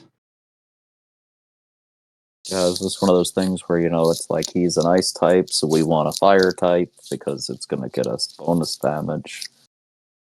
Whether or not flame hurts him more or less, I am unsure. But one thing I know for sure. If you're not going to pierce his hide with cold or ice magics or weapons specializing in such. He is immune to such things. Whether fire hurts him more than the average, I don't know. It seems to hurt a lot of things. But I know that you will not pierce that icy hide with ice or coldness.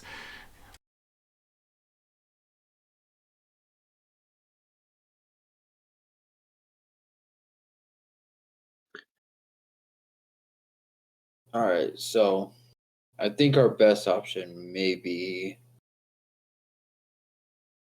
his lair, because if he flies, we're all screwed.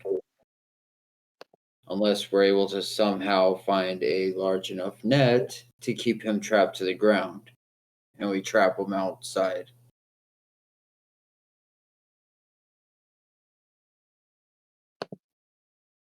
Yes, taking away his wings is quite the advantage. However, his lair is likely to be full of his own tricks and magics and things, but it is one evil or the other, I'm afraid.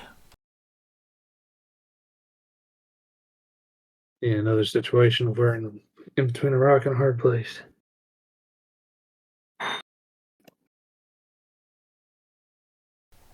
Well, it seems like Locris, it might be time to go talk to our friend Lord Svellison. at that, Locris, Inatari comes over to you and starts beating on your chest. Are you serious? I just told you that I want you to take a serious, like a safer, like dock job at, maybe go fishing and things. And I'm supporting. I'm being supportive of your dream. But are you serious? Did you really just get commanded by the king to fight a dragon? I'm gonna have gray hair. And she's just like, she's worried. She's sweating. She's like hyperventilating, and she voices her concerns that this is a very bad idea. Mom. To be fair, a lot of our ideas are very bad ideas, but they tend to work out. You have to understand that we do not have really options. If we do not kill this dragon, he will slowly take over in the entirety of Brightwood, killing most people here. And if you flee, there's still dangers out in the world. It's not that we choose to do this. It's not that we want to do this. We're in the middle of something that we'd much rather be focused on. However, we have to do this, if for no other reason than to keep you and Dad safe while I'm gone. But why do you have to be the one that does it?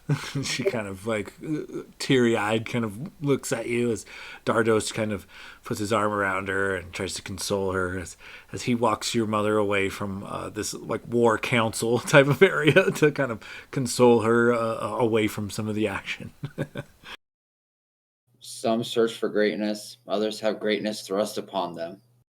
It's how you answer it that makes all the difference.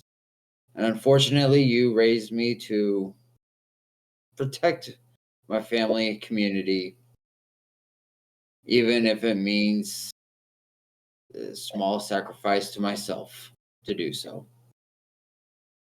Plus, we want level 10. The truth. She cries into Dardos's arms. She's all blubbery and sad about the whole situation, but they remain in the room listening to the war council.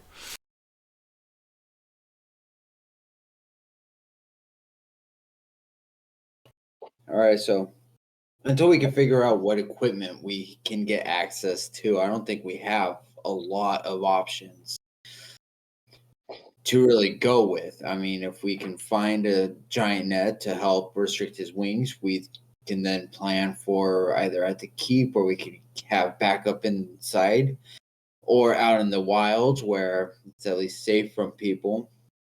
If we can't find a net or some other way to do something of importance, then we will have to attack the layer and we have to get these other people all geared up so we have something to loot later. And as for the cost, and Locris will look at X, as counsel to the king can make sure the prices are fair.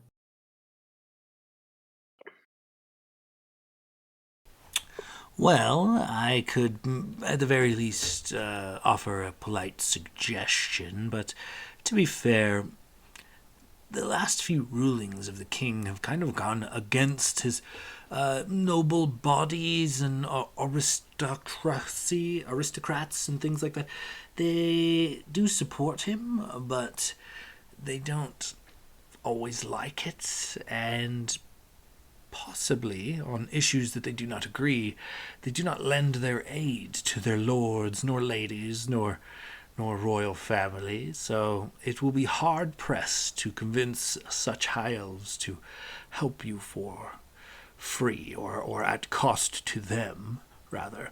I can put in a polite suggestion, but alas, the current state of affairs here in Brightwood kind of complicates things as far as my diplomatic abilities.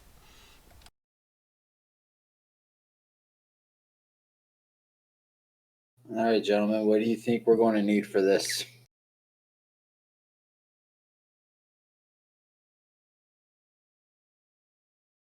Well, we're going to need an escape plan.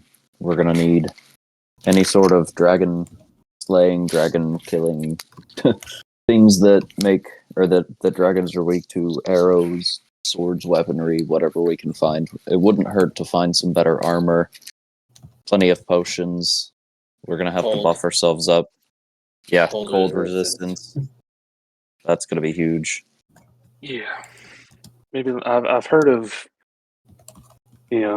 special weapons that were created specifically for slaying dragons. That might be something to look into.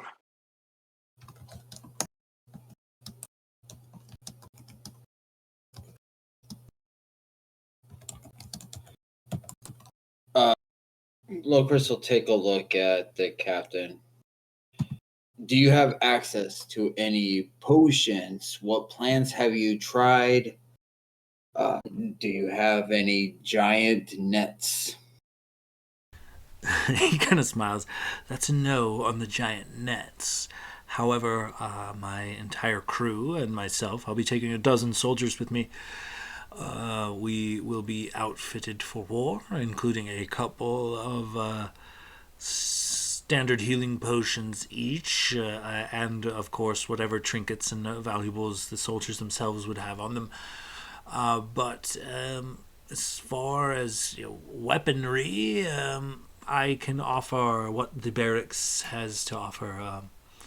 Any swords, shields, armor, maybe perhaps repairs or anything that needs to be done. We could probably see to it, but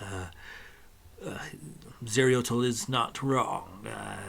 Perhaps the best way is to seek some items in and around Silurin. Some of these elven artisans, blacksmiths, weaponsmiths, and magicians are the best the realm has to offer, though their pockets tend to be deep, and for good reason. You're not likely to get the gear you seek cheaply, but I have it on good authority that you may have a pocket full of coin or two. He kind of looks at Tutu, who kind of nods, looks back, clearly having cased you guys out. All right, well, I guess shopping episode it is. Yeah. Is there any place that specializes in magical items and or potions or scrolls or just any all the good shit? We need the good shit.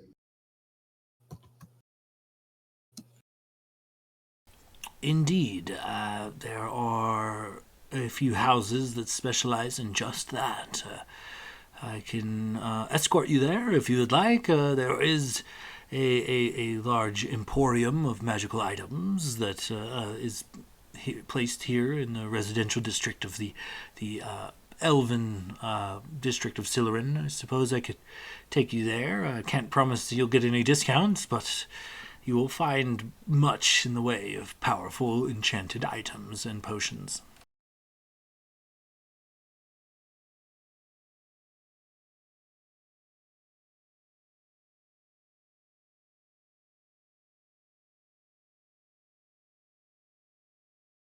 Well, it sounds like as good a place to start as any.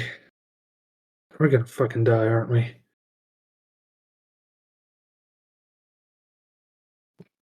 Almost All right, certainly. lead on. I mean, like, definitely. But, we racked up a pretty good amount of stories, so it's a hell of a way to go out. Blade looks at Archie, and his little claw kind of goes across his non-existent throat. It's like, you're dead.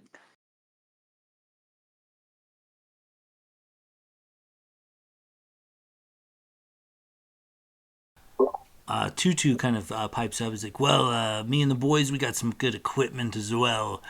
Am I like chained to you, Captain, or you gonna let me go prepare? Maybe say some goodbyes, cause fuck. I mean, nobody even asked my opinion, but I would have chose the fucking dungeon for real. This is bullshit."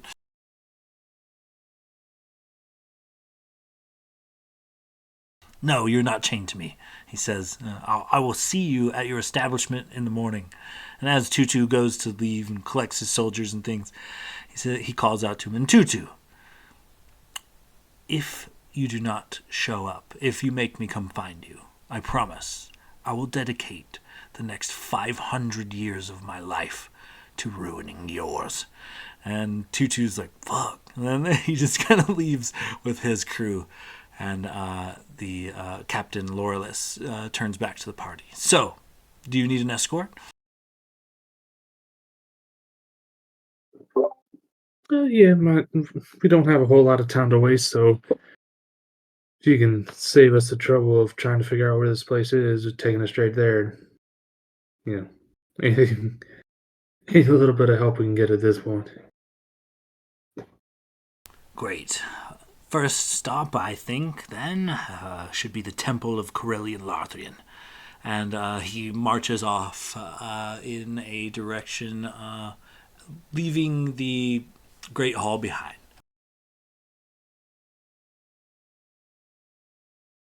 Follow suit. So as you guys kind of make your way back into this very bougie elven district, people are kind of coming and going. Most of them high elves. You guys catch everyone's eye, and there's whispers and murmurs as you guys kind of go about. But the captain does lead you guys straight to this very large stone temple of Corellian Larthian.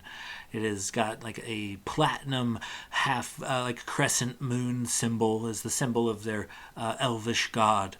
And he enters this kind of cathedral-like temple, and he is met with a few concerned monks that kind of make their way over. And he explains the situation, and they nod their heads and open their wares to you. They have a plethora of healing potions.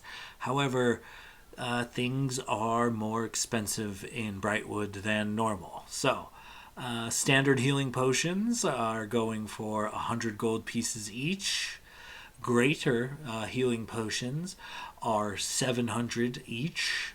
And supreme healing potions, or was it superior healing potions, are an even 1,500. But there are a dozen of each currently in stock.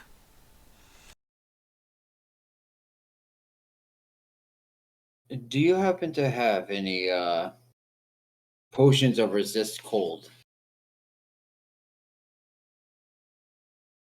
It takes them a moment, but they do produce some potions of cold resistance at 400 a piece, and they have about a dozen of those as well.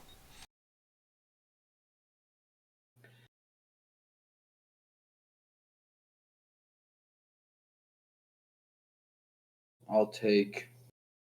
Let's see. Gotta work out my math. You said they're 400.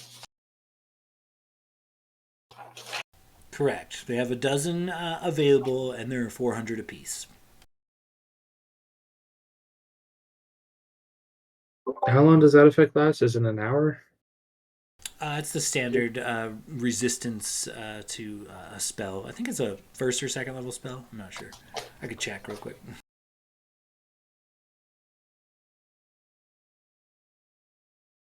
I feel like an hour would make sense, or something like that. Yeah, it says an hour on D&D Beyond. Okay. Yeah, 1 hour. All right. Well, Glader's gonna take one of those for sure. Yeah, Renwick's gonna grab one as well. Same with Blade. Okay, yep, 400 apiece.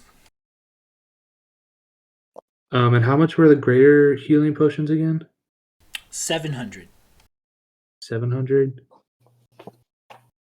Okay, I'm gonna take 2 of those. So it's like 1400 total. I will do the same. Same with Blade. So potion of cold resistance. Add to equipment. Potion of healing. 2 of those. Oh boy, we're gonna fucking die. I already have 3 standard healing. Do they have any sort of spell scrolls here, or is it kind of like all like healing kind of stuff at the temple? Once you request some spell scrolls, a couple of these accolades leave and come back with a it's like a double team box, this large crate they have to carry, and but it is very well documented and things. You can find up to any second level divine spell here available for purchase, and that would cost you roughly 400 gold pieces. They do have some higher end spells, but they are very specific. Most of their spells go to like just the second levels. So cantrips, first levels, and second level spells are readily available from the cleric and the paladin spell list. But they do have a couple of specialty spells. There's there's a couple revivifies. There's also like a mass healing word. Okay. Can I take 1 spell scroll of if they have it, enlarge reduce? It's a second level spell.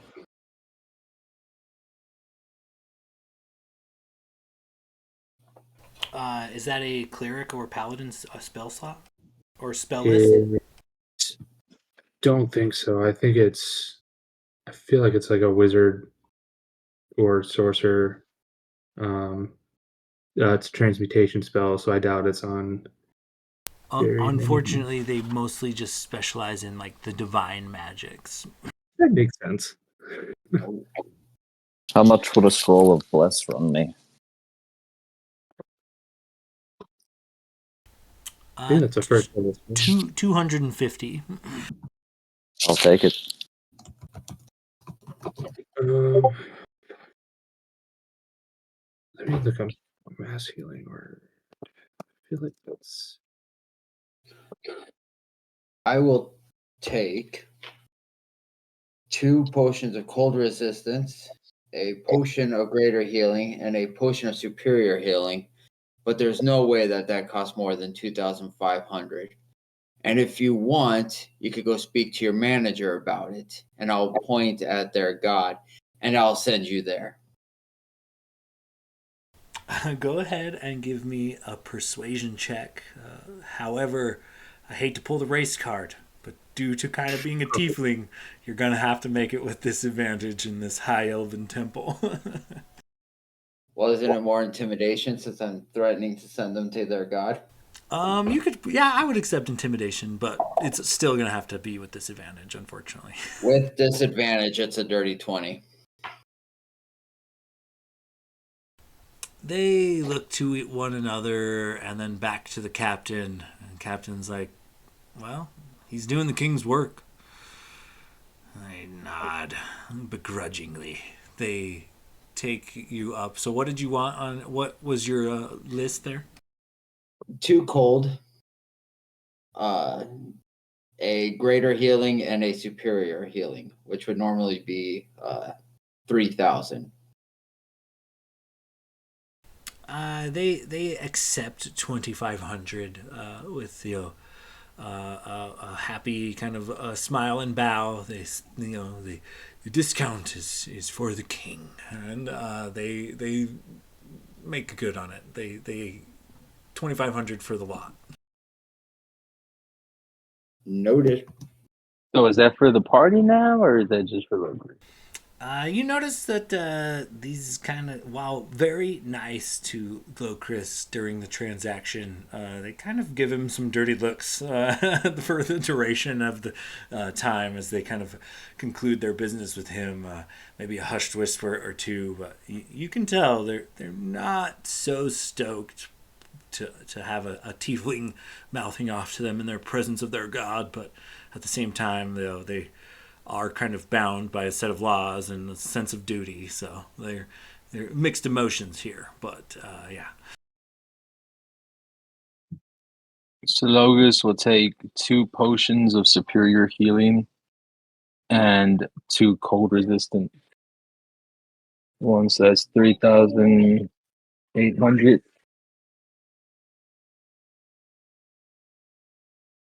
All right.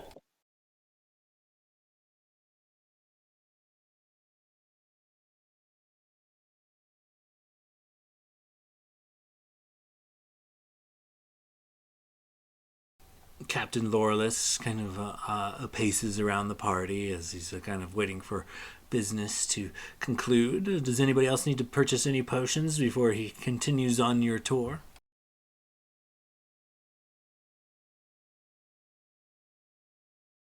Okay. You said they had mass healing word. That's only 1d4, but I can 6 creatures at once. 1d4 plus my spell casting ability modifier, which is. What is my spell casting ability modifier? That's a good question. Only 3, so that's only 1d4 plus 3 to everyone at once.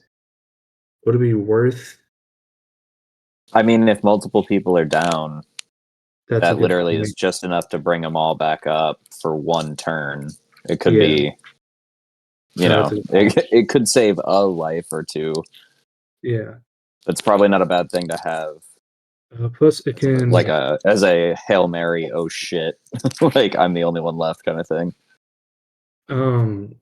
Would they only, because it's a 3rd level spell, but it says when you cast a spell using a slot of 4th or higher, it increases for 1d4 for each level above 3rd. Do they have a spell scroll of mass healing word like 4th or 5th level? And if so, what would it cost? I'll tell you what. So the regular mass healing word scroll is going to run you about 500 gold pieces. Now, if you want an amped up one, you're going to have to add about 250 gold for every level you're going to put on top of that, and probably have to cap it at 5th level or so. Okay. So for 1,000, I can get a 5th level mass healing word. Correct. Okay. I'm gonna do that. Yeah, I'll fork over the 1,000, get a 5th level mass healing word. So that's 3d8 plus 3 to 6 creatures at once. I will take that. Perfect. Yeah. Okay. Jeez. Then I still have about 10,000 gold to spend somewhere else.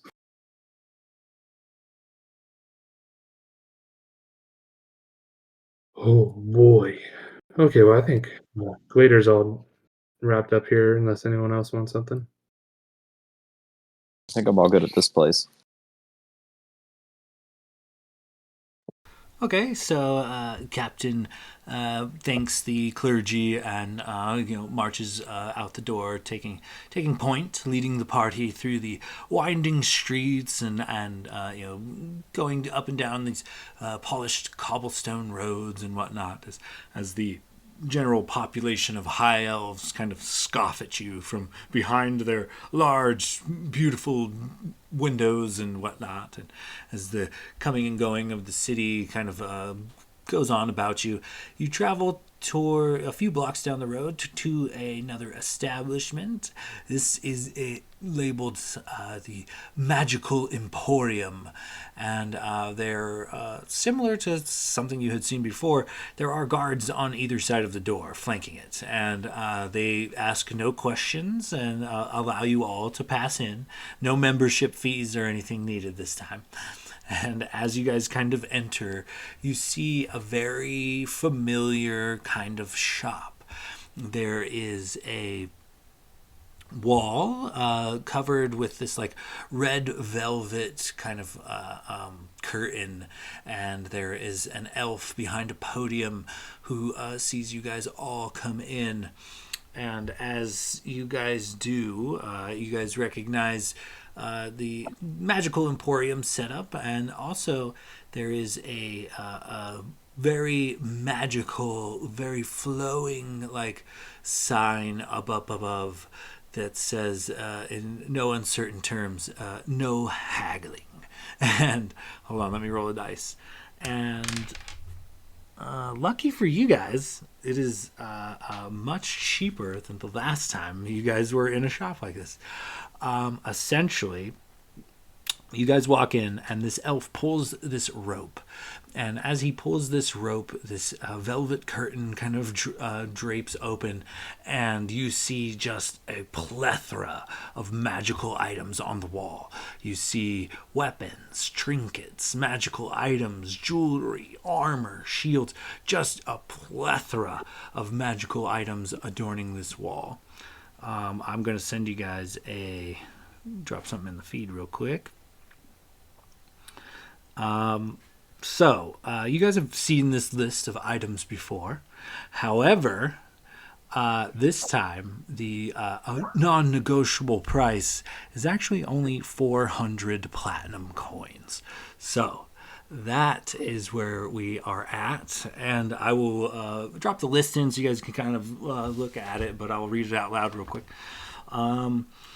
So a full set of sending stones, a portable hole, a potion of storm giant strength, arrow of dragon slaying, universal solvent, sovereign glue, a folding boat, horseshoes of speed, Heward's handy haversack, a necklace of fireballs, a bag of devouring, any +2 ammunition, not firearms, any +2 melee weapon, any +2 ranged weapon, not including firearms, a deck of illusions, a quiver of Ilana, a stone of good luck, winged boots, the gray bag of tricks, adamantine armor, heavy and medium armors mostly. Also, there is a headband of intellect, a medallion of thoughts, a helm of telepathy, a dancing sword, necklace of adaptation, pipes of haunting, robe of useful items, robe of eyes, ring of X-ray vision, the rod of absorption, the rod of alertness, the staff of healing, the staff of striking, the staff of thunder and lightning, the sunblade, the sword of life stealing, the wand of wonder, the weapon of warning, many weapons of warning, many to choose from, a ring of regeneration, and finally a ring of mind shielding.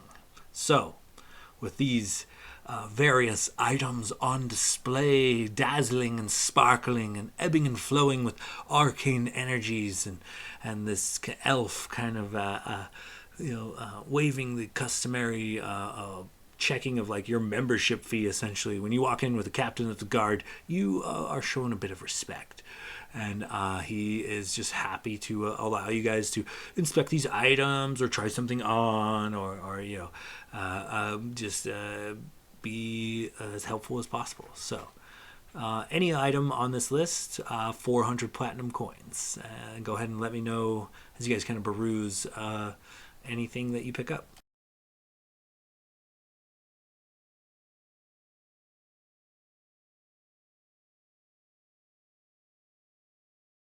You had mentioned magical armor.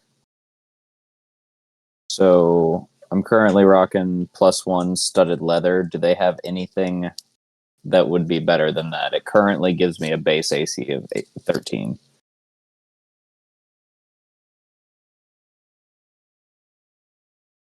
So the armors that they do have currently available would be like heavy and medium armors. It's several sets rather of adamantine armor, but there doesn't look to be like a lot of light armor in this fashion. Most of it is metal plates and things, because adamantine being a metal in and of itself.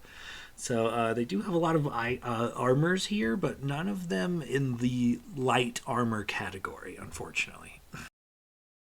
Fair enough. And also, can I throw down the goggles of night and see if he'll buy them while I'm here?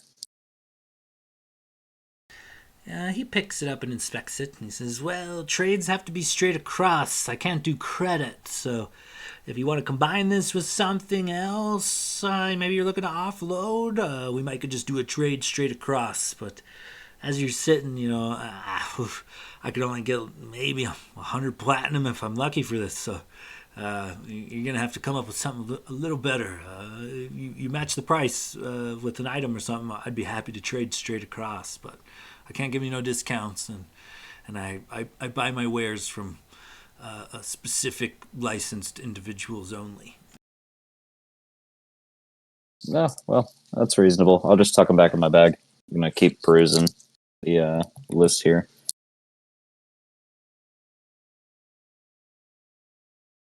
Does the arrow of dragon slaying, is it only one arrow? One arrow.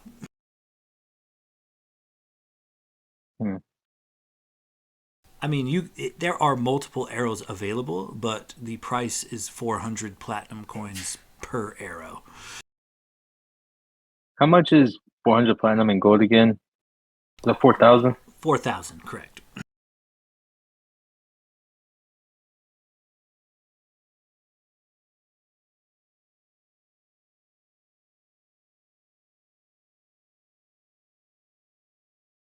They didn't have upgraded versions of like the ring or cloaks of protection, right?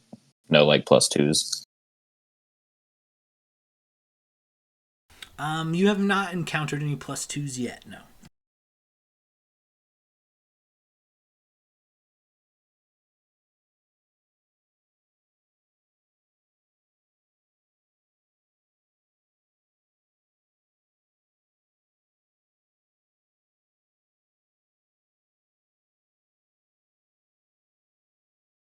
As you guys are kind of perusing, Loreless is kind of pacing, and you see him kind of eyeball a sword or two and pick one up and test the balance as he carves into the air. He sets it down, and he picks up another weapon and kind of gives it a heave, seems to nod his head in approval. And as he's kind of going through the various swords and things that are available, he's kind of doing like almost like shadow boxing, but like shadow fencing, I guess, to pass the time as you guys kind of peruse these particular magical items.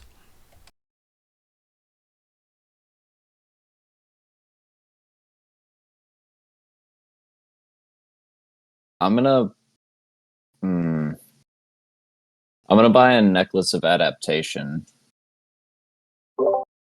I was really torn between that and the necklace of fireballs, but I think adaptation's probably gonna behoove me in the long run. Okay, great. The elven merchant fetches it for you and is happy to relieve you of your coin, and he'll even gift wrap the item if you'd like. Oh no, thanks. I'll wear it out. Perfect. I'm gonna get the wing and boots. Okay, great. Yeah, similar situation. He fetches the boots for you and takes your coin and is happy to accommodate you. Are you sure you don't want a gift wrap? We've got some fine silk ribbons in. Yeah, no, that's fine. I don't need any Ribbon's probably going to put these on right away as well. I'm actually going to take that back. I didn't realize it required attunement, and I don't want to unattune from what I currently have going on. So Okay, yeah, refund real quick, no problem. You didn't take it off the lot, so it still has the same value, you know?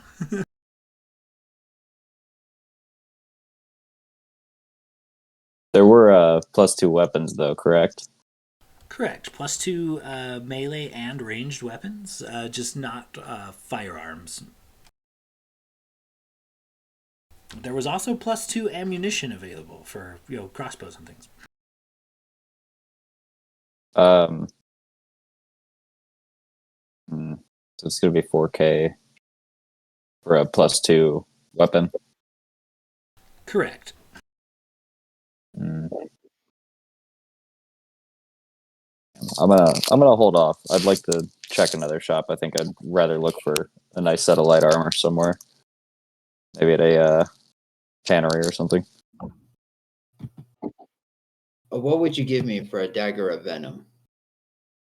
How much for trade-in value? Ooh, dagger venom. Let's say you're about halfway there. If you got something else to throw in with it, we might could talk business. Here, he can take my goggles if that'll sweeten the deal. You're close. You're right. You're real close. Got anything else in there? He kind of cocks an eyebrow. I also Gotta have find this, wolf pelt. I have a very finely made set of chainmail, +1 chain shirt that I haven't used and nobody wanted, so it's just been sitting in my inventory. You guys put these amount of items down on the table, and he says that's a good for a trade. Give you any item on the shelf there for this pile here. All right, I will take a Sunblade, and then I'll pay the 400 platinum for Deck of Illusions. Okay, perfect. And then I will unattune to the Dagger of Venom, so it's no longer my packed weapon, and it just kind of clatters. And then I'll take my long sword and just strap it away until I have an hour to spend with it.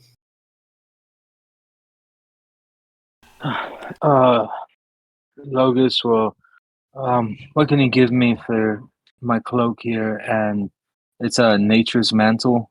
It's a wondrous item. And he'll also throw in the sentinel shield, which is a +2 shield, I think. He eyes it up and down and says, "Yeah, that'll do. You give me these items, I'll let you take anything on the shelf there."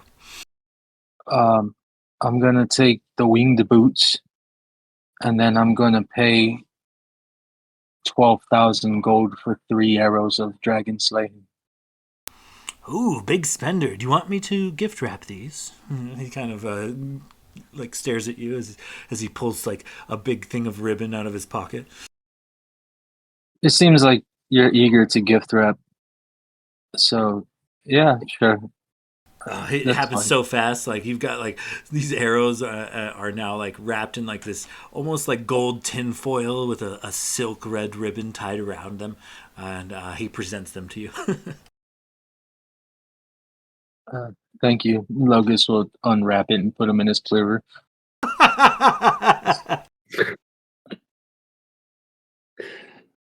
Amazing. He looks disheveled, but whatever. He goes back to doing his job.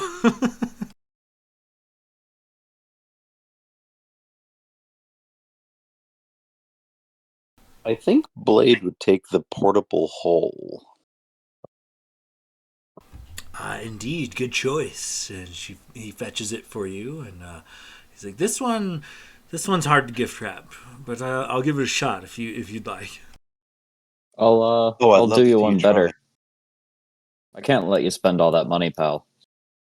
Here, I've already got the bag of holding, and I'll just give you my portable hole that I got a little while ago. Because we've been using it for Gigabraltar as needed. So I'll just give it to you since you're Gigabraltar's keeper anyway.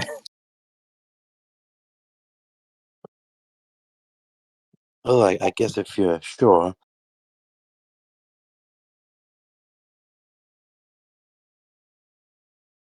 I'm gonna pull out the brooch of shielding,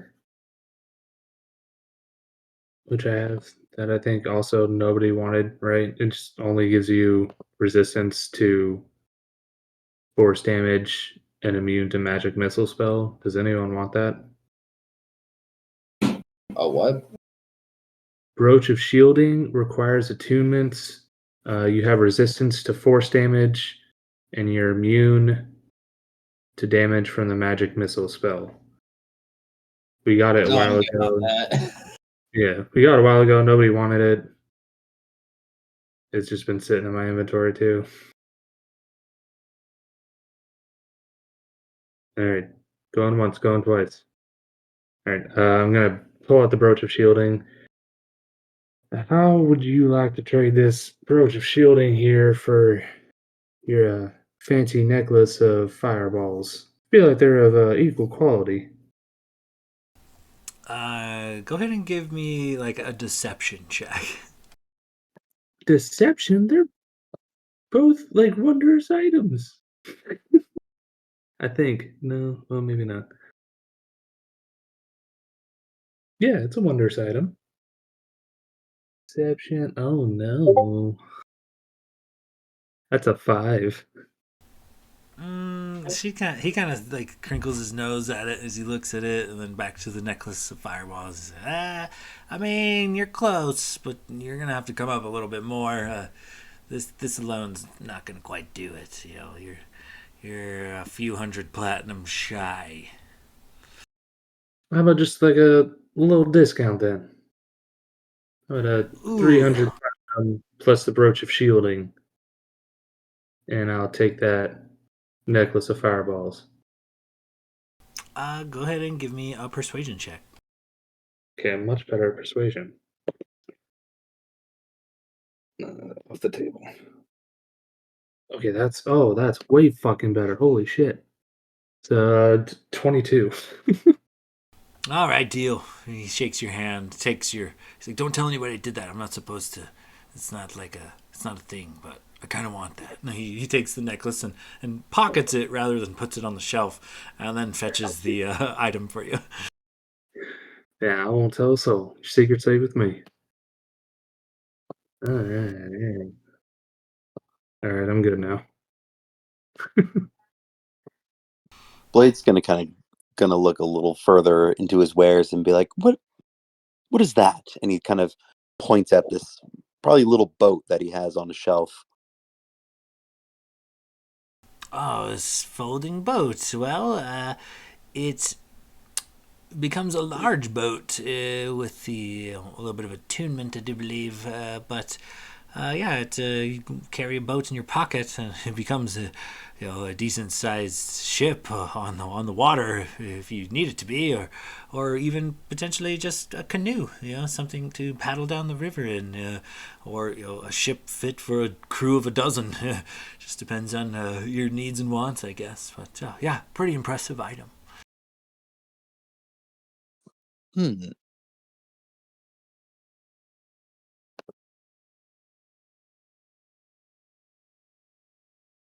He fetches it for you and brings it to you, and it is currently it looks like a ship, but it's not very big. It could be like easily mistaken for a child's plaything.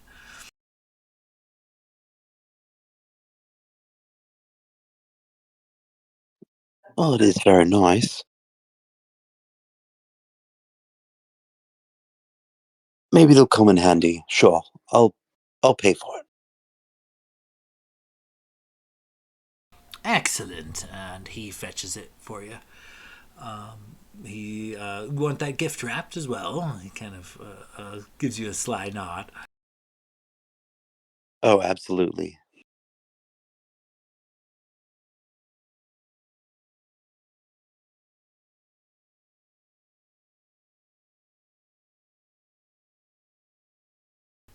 You guys hear The captain kind of labored breathing as he has gone through like a huge rack of swords and like picked up every one and gave it a hefty swing or two or three and then put it back. And the captain's got some labored breathing and a bit of sweat on his brow as he's gone through several dozen swords at this point. He's just kind of testing out the finery. He kind of looks to the party as, things concluded here. We've got another stop if you would care to accompany me, but don't let me rush you if you've got some more things you need. But time is of the essence, I guess.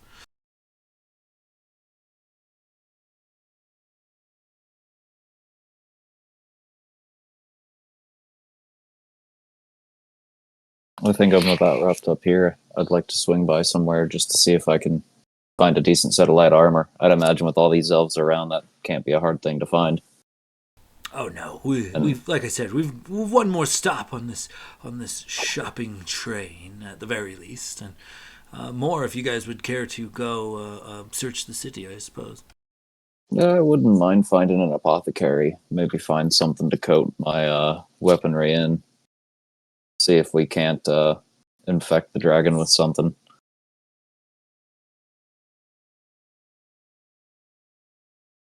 Indeed, we will make our way there shortly. Is everyone ready? Are we collected, or a bit more shopping to do?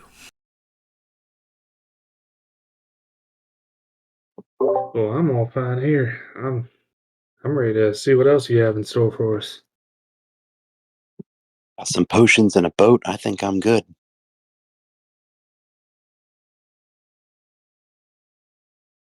All right, so he marches out of this menagerie of items and leads the party down some more of these fine cobblestone streets, down a few more blocks and into what appears to be like a town square. And there are several very like elegant looking stands here. These merchants stand behind these finely crafted dark wood type of stands with these very silk looking and velvet looking blankets and stand covers sitting over them. And there is just like a menagerie of smells and you see bubbling cauldrons and you hear the clinking and clanging of glass vials as you kind of approach, and it looks like there are several like gypsy like folk in this neck of the woods, all of them high elven, and there's kind of like almost like a witchy feel to these high elves as they kind of go about doing their thing. But you guys do notice a wide variety of potions and scrolls available. I would say anything. We're going to be very specific to the wizard class, particularly, but you could potentially purchase in the form of a potion and or spell scroll, one way or the other. Any spell you would like up to 4th level on the wizard spell list. The price kind of varies by the level. You're looking at 4th level, you're looking at 2,000 each. 3rd level, 1,500. 2nd level, 1,000, and 1st level spells 500. So there is that available, and also some of these stands seem to have various bits of jewelry and cloaks and things that things you could see casters using rather than particular armors. There's like protection enchantments, and things like that. So as you guys are kind of led to this area to look around, is there anything in particular you have your eye on? What are you guys looking for here? I just want to see if I can find what I was looking for before. Just like a potion or a scroll of enlarge reduce. It's on the wizard. Chris double checked for me. It is on the wizard spell list. Yeah, what level spell is that? Second level. Yep, for 1,000 gold pieces, you find a couple of them available. Okay. Like 1,000 each, but they have a couple. Correct. 2 available, 1,000 each. Um, Fuck it. I'll get 2. I'll just buy them both. Maybe somebody else can use it. This high elven woman with her hair kind of tucked back into a bandana, wearing like almost super gaudy, but also in a way like super formal clothes. She's the one who brings you your scrolls and takes your coin and thanks you. Alrighty. Oh, there's actually already a potion for that. I mean, I'm assuming it's going to be the same, but I just don't have to make a common item. But there's a potion of growth, which gives you the enlarge effect of the enlarge reduce spell. Also available for purchase if you'd like. Yeah, I'm just going to say I got 2 of those. Okay, perfect. Yeah. Yeah. I was more of like, oh, look, I found something out. And just, yeah. Okay, next. Yeah, for sure. I'm gonna snag a scroll of Dimension Door. Okay, yeah. What level is that again? 4th. All right, 2,000 even for the scroll.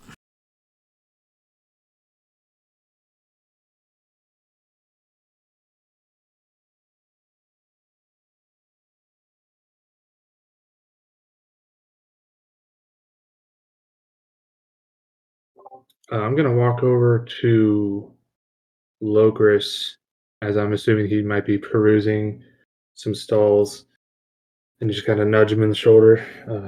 Here, you should take this too. You're a melee fighter like myself.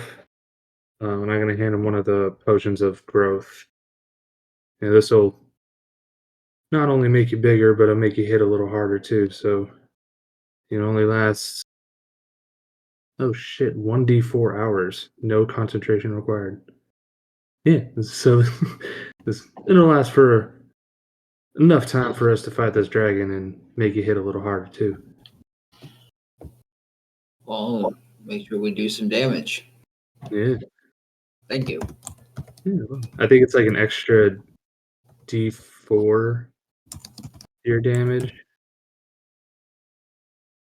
I'll look it up.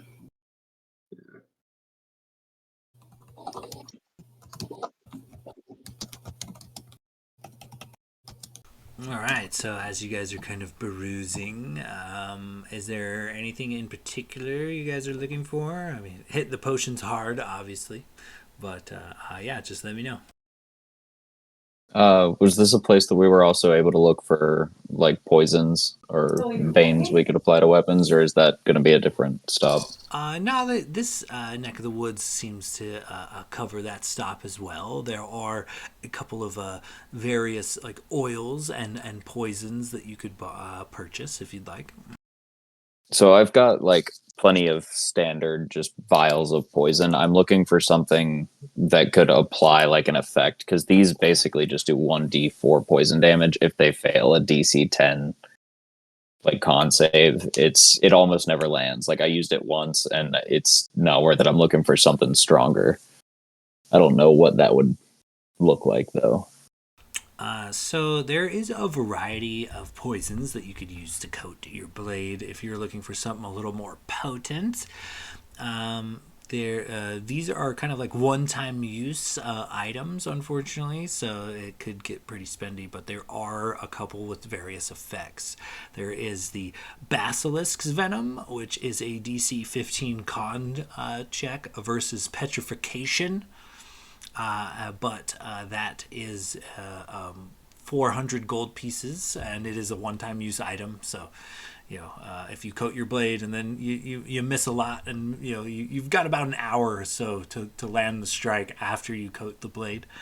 But aside from that, there is also the Venom of Paralysis, which is a similar DC 15 con save versus being immobile for 1d4 rounds. Essentially, blind, deaf, and dumb, or what is it, restrained, whatnot. You would be incapacitated due to nausea and whatnot. But these two potions are one-use items, and it's going to cost you about 400 per dose.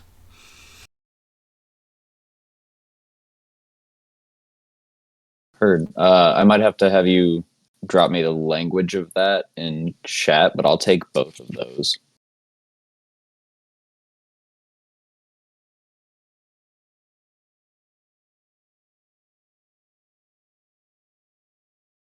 Okay, yeah, she's happy to part with some poisons and take your money.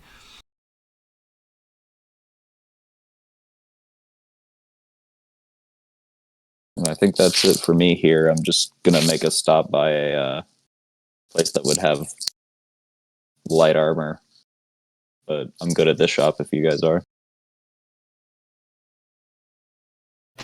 So what's the level we could go to on these spell scrolls, and how much are they? Or does it depend? It depends on the level, but you can go up to level 4. It's 500 gold per level. So first level spells 500, second 1,000, third 1,500, fourth level 2,000.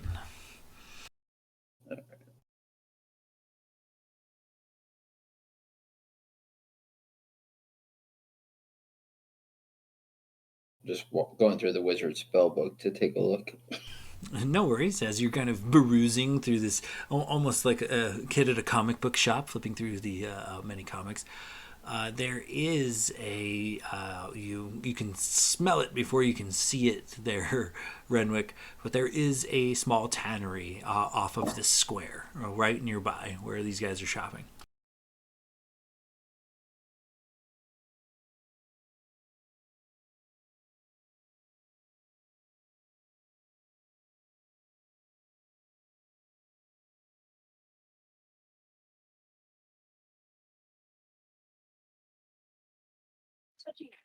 I had a question for the party. If I have resistance to cold from one thing and then take a potion of resistance from another thing, would that like double the resistance or would that just be one resistance?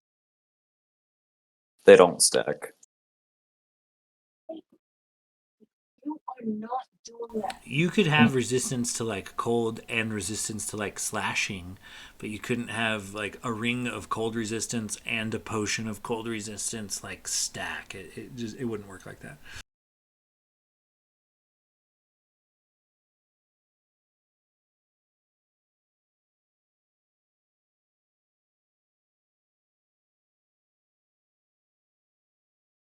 And there's so many wizard spells.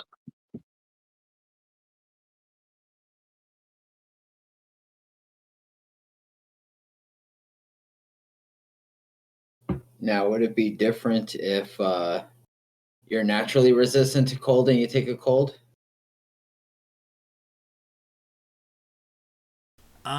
Still wouldn't stack, unfortunately. Cold resistance is halved, not quartered, unfortunately. That's why everybody needs evasion.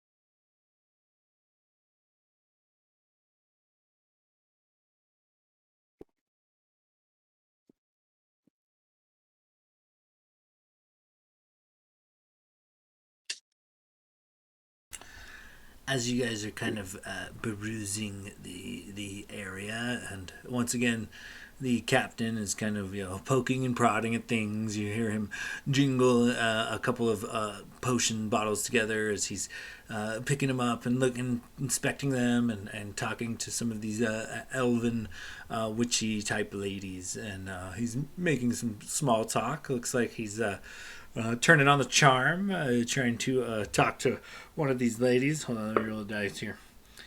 And he's going pretty smooth. It looks like the captain here is sweet talking one of these merchants here in this square as you guys kind of peruse the wares here.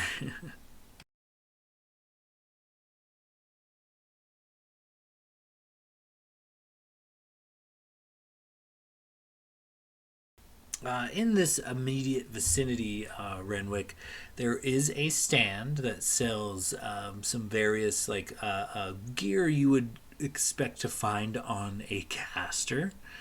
Some of that is rings and cloaks of protection of various degrees.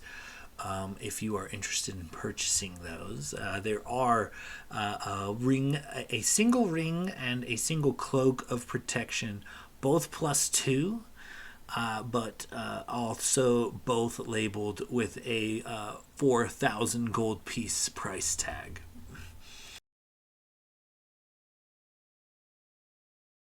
I'll go up to them and just say I'm looking for a bit of an upgrade, and I'll take off my ring of protection +1 and set it down, and just say, is there any way I could talk you into a discount upgrading me to that +2 ring there? We're about to go attempt to take down a dragon that is inevitably going to destroy this entire area. So, you know, wouldn't mind the help financially. We're kind of just doing this from the kindness of our hearts. So Go ahead and give me a persuasion check. that is a 7. I am rolling garbage tonight. She looks at the ring on the table and she says, I'll give you like 1,000 for that in credit if you'd like towards the purchase of an additional ring.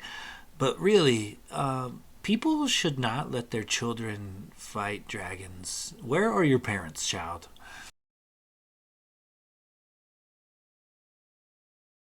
I mean, I've literally got a full beard, but I'll take you on that. So he'll set down the 3,000 or 300. Wait, sorry, it was 300 platinum. Correct. 4K. Yep, 4K total. So, yep, he'll set that down and he'll get the +2 ring. She parts with the ring and takes your coin and kind of looks at your beard a little bit. She's like, oh, yeah. And he'll just turn around, roll his eyes, and be like, she's got a pretty fancy cloak over there. If any you guys are interested in a bit of an upgrade.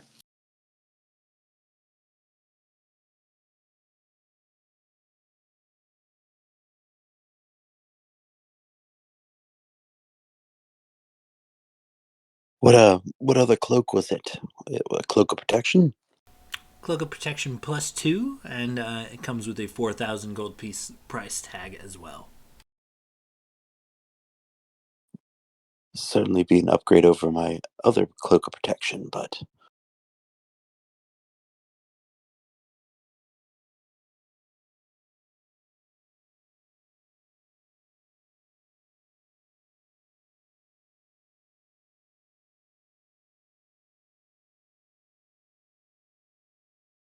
You hear this elven woman kind of giggle and Captain Loreless kind of chuckle too as he's like, shh, keep your voice down. And they kind of now are talking in very close proximity and like hushed whispers.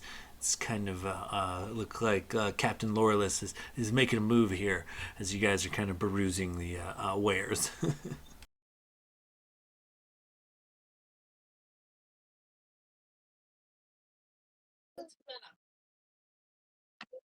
I, I'm ready to go if y'all are. I already have what I need from around here at least. Yeah, I think I'm about as prepared as I'm gonna be to, face my death.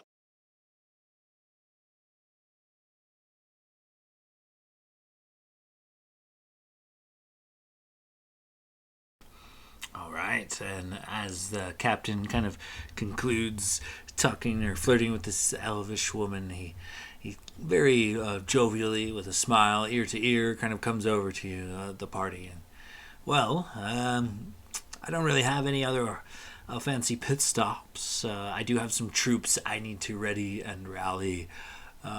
So, would you be requiring anything else, or should I take my leave? By all means, if you require anything else, let me know.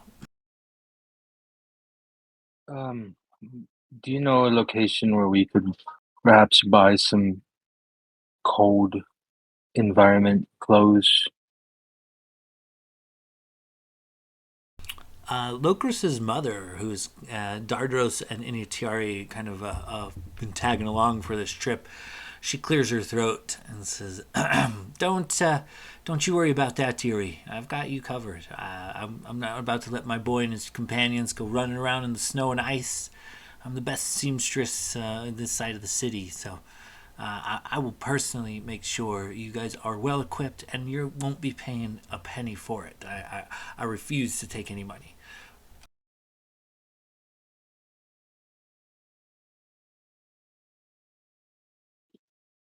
Oh, well then, Captain, I guess we're all set.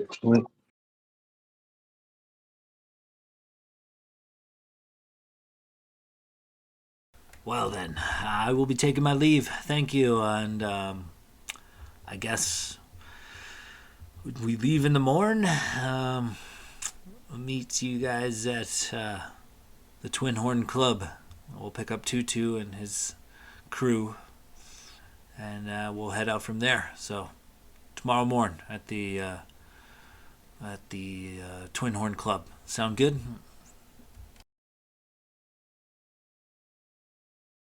Yeah, sounds good to me.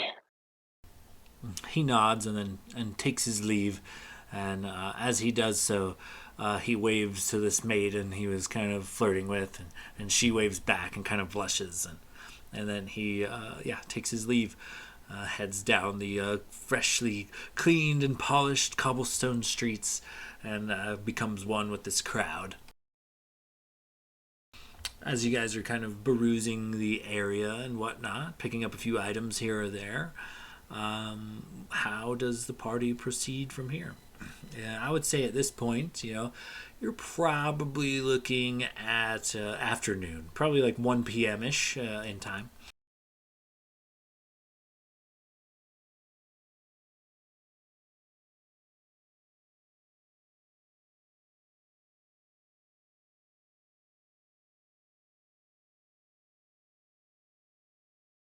Shit, I mean, should we get a drink? We gotta. I don't know about you guys, but I'm feeling a little stressed about tomorrow. I think we might need to rally together, have a little group bonding time to relax before our daunting task tomorrow. I agree. Oh yeah, I mean, if we're gonna go die tomorrow, then I'm certainly gonna go have a few drinks. I agree. Dardos kind of speaks up. He's like, one of your companions. He gestures to Logos. He's like, was nice enough to replenish my whiskey bottle, and I haven't broke into it yet. Seems now is as good a time as any to have a few drinks with my son, considering the circumstances.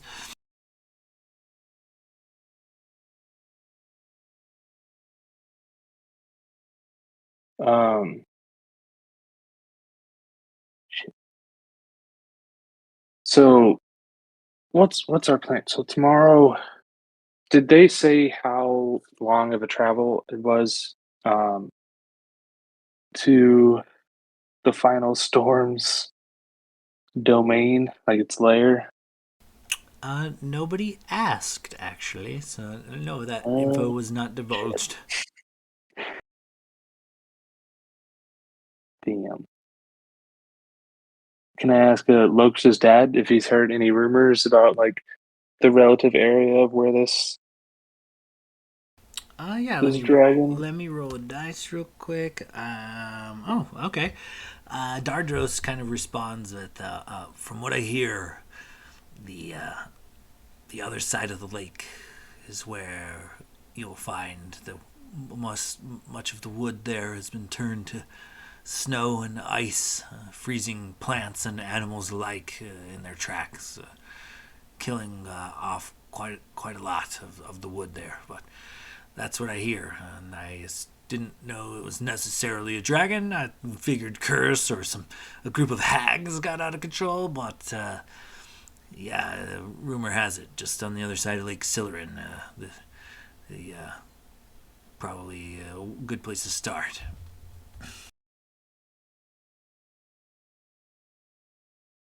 All right. So like what, like maybe like a day and a half's travel? From one end of the lake to the other, 5 hours maybe. Oh, okay. All right. Yeah, I was just curious.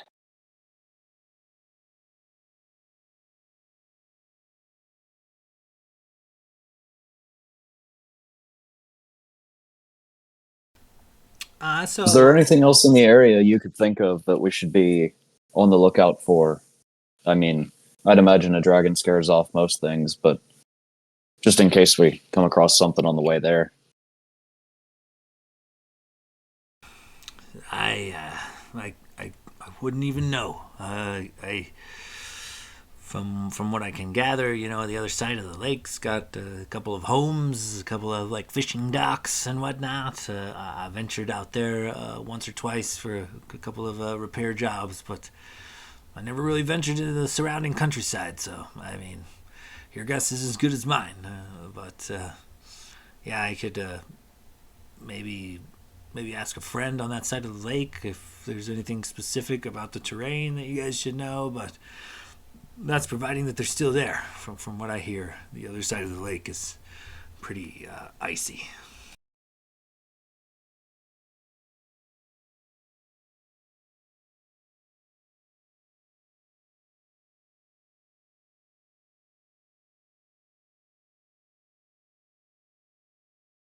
With that being said, if we need to like retcon the purchasing of any items in particular, we could totally do that. But for the time being, Dardos and Inatiari look very concerned. They're very worried, and they kind of let you guys know, like, hey, we're gonna go back to the house.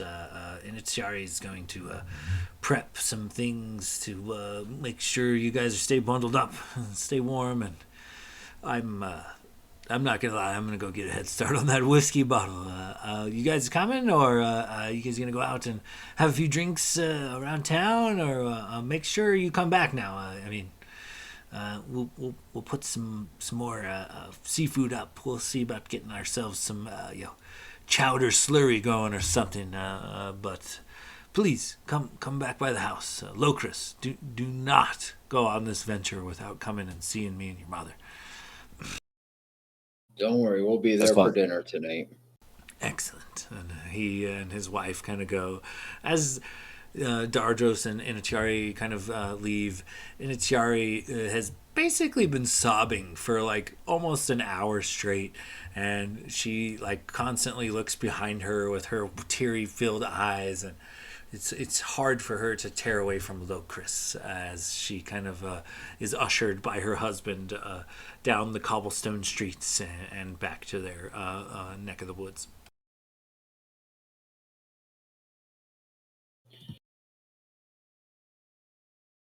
So, just to retcon back to the wizards, I'm going to purchase two fourth level scrolls of Melf's minute meteors.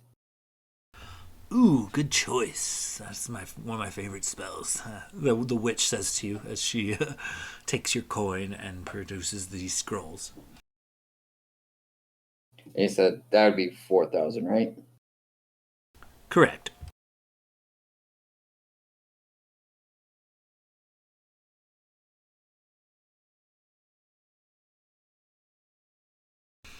As you guys are kind of liberally spending your coin, you do notice that the elves that are dealing with you are happy to do so. But you guys do notice that the crowd is looking at you with mixed feelings. Every once in a while, some of them come by looking with adoration and admiring you guys almost, and others kind of crinkle up their nose and scowl. You catch comments off, murmurs and whispers of, I can't believe they let the mortal races shop here, and just kind of walk along. Very, very snobby sort of area you guys are in. Logos will kind of say, kind of loud, imagine that the mortal races are being sent to deal with the frost dragon and not these high elves. You would think since they're so much better that they would have had it taken care of by now. Kind of talking loud to the party. You get some dirty looks and some like jaw drops as they walk away. Locris, go ahead and give me an insight check. I mean Logos, not Locris. Logos. What was that roll? An insight check.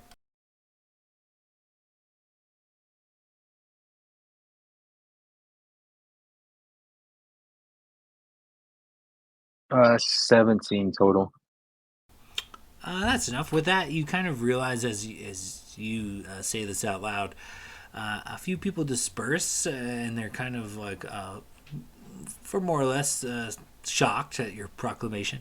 You get from kind of the whispers and the murmurs around you guys as you're shopping after you make this proclamation that it was not common knowledge that there is a dragon in the area, and the murmurs and the rumor mill are churning as you kind of let this info slip out, and it's basically all you can hear in every direction. Every conversation is about, did he say dragon?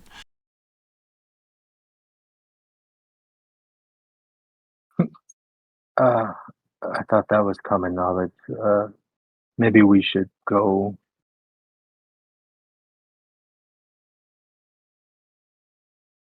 Yeah, ixnay on the Agandre. Are they being dickheads, Locris? Maybe they should know that it's not for us. They could be eaten by a giant dragon at any moment. Don't you know, when the panic starts, they start hoarding all the resources and it leaves all the people who actually need it out in the cold. If it's calm, trade goes on and people buy what they need. Don't worry. We'll get you caught up to the real world. And by dragon, pat I Olgus mean on the head. by dragon, I mean a giant lizard. I mean, you're not lying.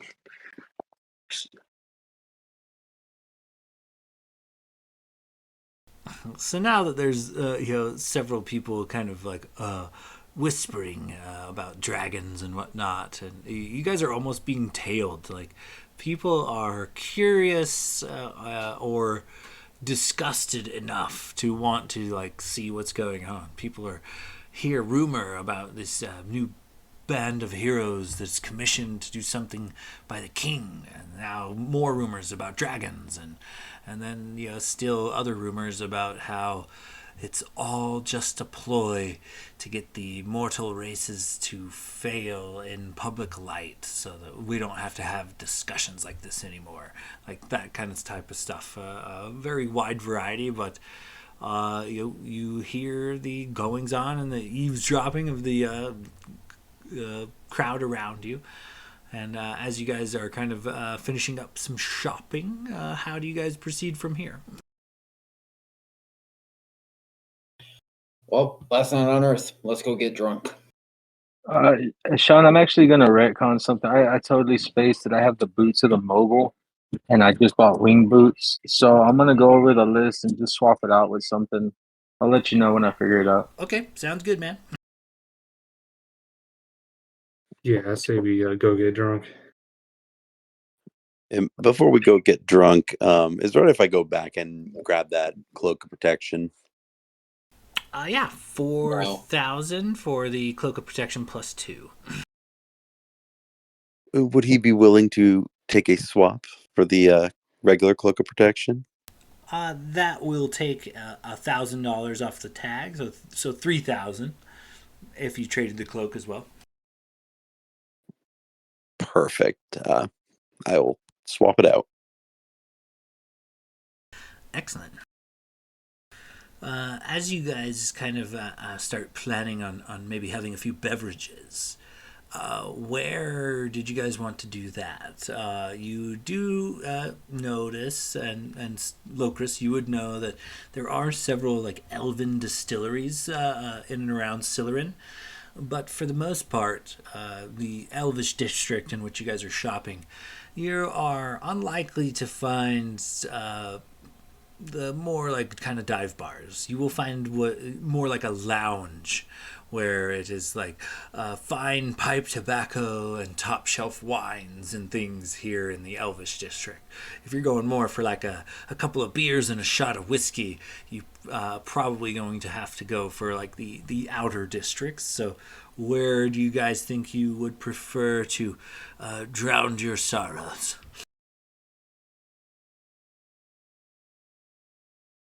Well, boys, if it's our last night on Earth, I want to spend it listening to Blade play what could be his final show. I think it's a good way to brighten our spirits a little bit. He can play a hell of a show, and, well, we'll get drunk and have a fucking bull watching him mack on everyone. I don't know. I feel like if it's our last night, it should be spent with family. And Locus will kind of nod at Locris. I mean, we did get offered to have a night drinking some whiskey and telling stories and making cold clothes for us. Well, why don't we combine it? We'll have plenty of tieflings coming along with us. We are looking for a celebration, and the owner of the Two Horns probably wants to liquidate. So we can have a block party between my house and the Two Horns. Plenty of food, alcohol, and Blake grace us with a song. That sounds like a brilliant idea. Yeah, I guess it'd be nice to put on one last performance.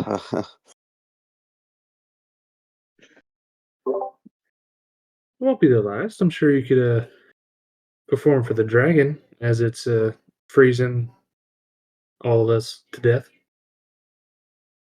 You might like your songs and spare you. Yeah, yes, and Who use me as a knows? little chew Maybe toy. you'll make yourself a dragonborn. Oh God, no.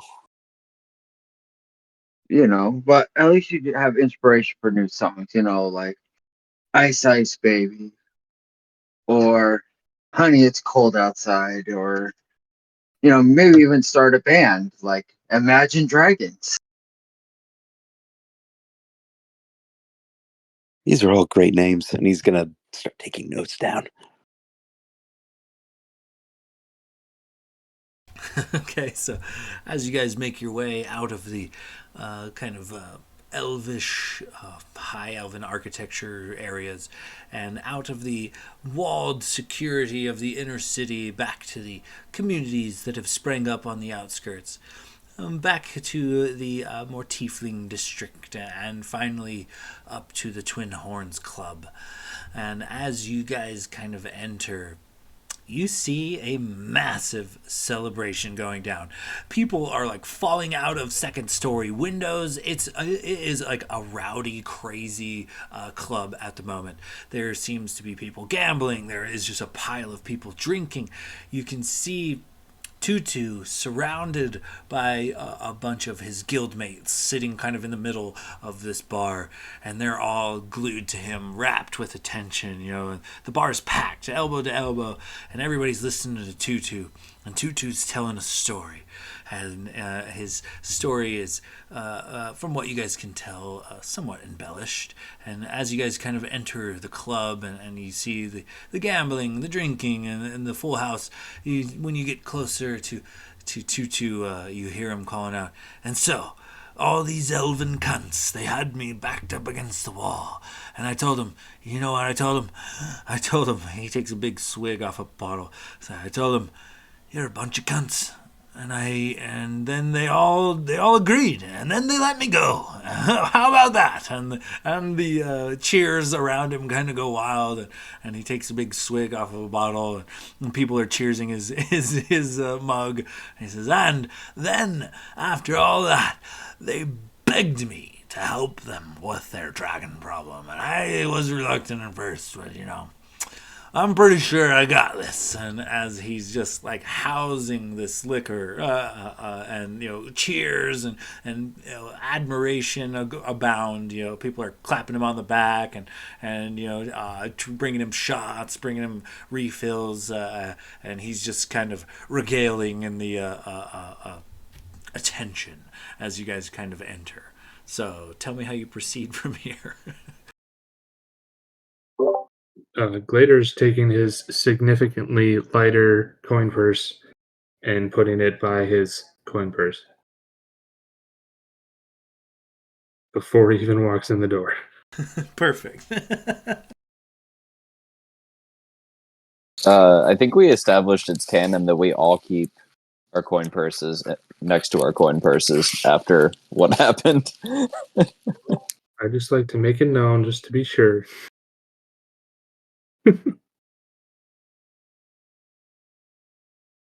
Oh yeah, Yeah, for sure. That's too funny. I think Glader's gonna walk in next to Blade and look around, acting like his bouncer. He's got his goggles of night vision on, like he's got like dark shades, and just kind of like posting up next to Blade.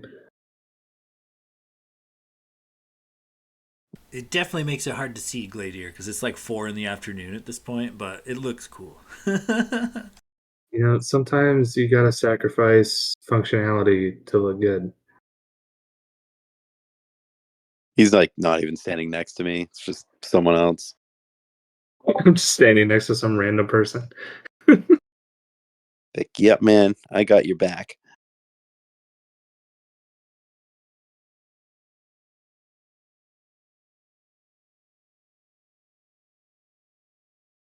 Locris is going to pull out his mace and slam it against one of the tables, making a loud noise to get everybody's attention. As you do this, the immediate festivities in your immediate area kind of just stop. The music stops. The whole crowd, everybody turns and looks at you. All eyes on you for the time being, Locris. My name is Locris Levistion. I was born and raised here in Siloran, as many of you. Every day, getting looked down upon by the high elves, spit at, cursed. But you know what? Went out, found some friends, and we made names for ourselves. We are knights in the sands of justice. We are knights in the Borslands. We have slain giants and we have slain dragons. And now we come back, and the council decides that they have an issue they cannot solve. The quote unquote immortals are useless in this, lost, stuck. So they beg us, this ragtag collection of mortals, to come save their heinies because they realize that we have endured. We have dealt with squalor, we have dealt with filth, we have dealt with the depravity that they have subjected us to, and we continue to survive and exist. And we will go to this dragon and do what we do and survive and exist. They shall learn that the mortal races are not their little rats to be scurried away in daylight. That instead we bring the plague. And if they are not careful, we will run through them. As many of you here know, there is danger coming. And I and my team, as well as Tutu and his team, are going to lead this pitiful squalor that the council could put together, face down this dragon, and return, bringing honor to the slums of Siluran. So tonight, drink up, feast, be merry, and when we come back, we shall have another celebration. And with that, Tutu kind of piles on, very drunkenly, stands very difficultly. He wobbles a bit. He looks to be deep in his cups, and he points at you and the party. And he's like, "Yeah!" And the crowd just erupts with him, and you corks are popped, champagne bottles spray you. You guys are being just surrounded by his clubmates. People are bringing you shots. People are bringing you beers. Somewhere out of nowhere, several large flanks of like meat have been laid on the table in front of you guys, and the whole crowd seems inundated with like your presence, and apparently Tutu has been talking you guys up. You hear some lavish embellishments of what actually went down in the courtroom, most of which make Tutu and you lot look like heroes, and defiant to the very end, to fighting the man type of situation. And you guys are welcomed warmly. Several shots, several spiced meads, people buying you drinks, clapping you on the back, and you guys are welcomed with open arms into this kind of celebration. And it kicks off. So, how do you guys proceed from here? Drinking games. Yeah, excellent. A few tables are put together, and a bit of Beirut takes place as these chugging of beers and shooting of shots. You see people trying to bounce coins into glasses, and doing like a competitive drinking game with some sort of cards. And you guys definitely can get down on the revelry.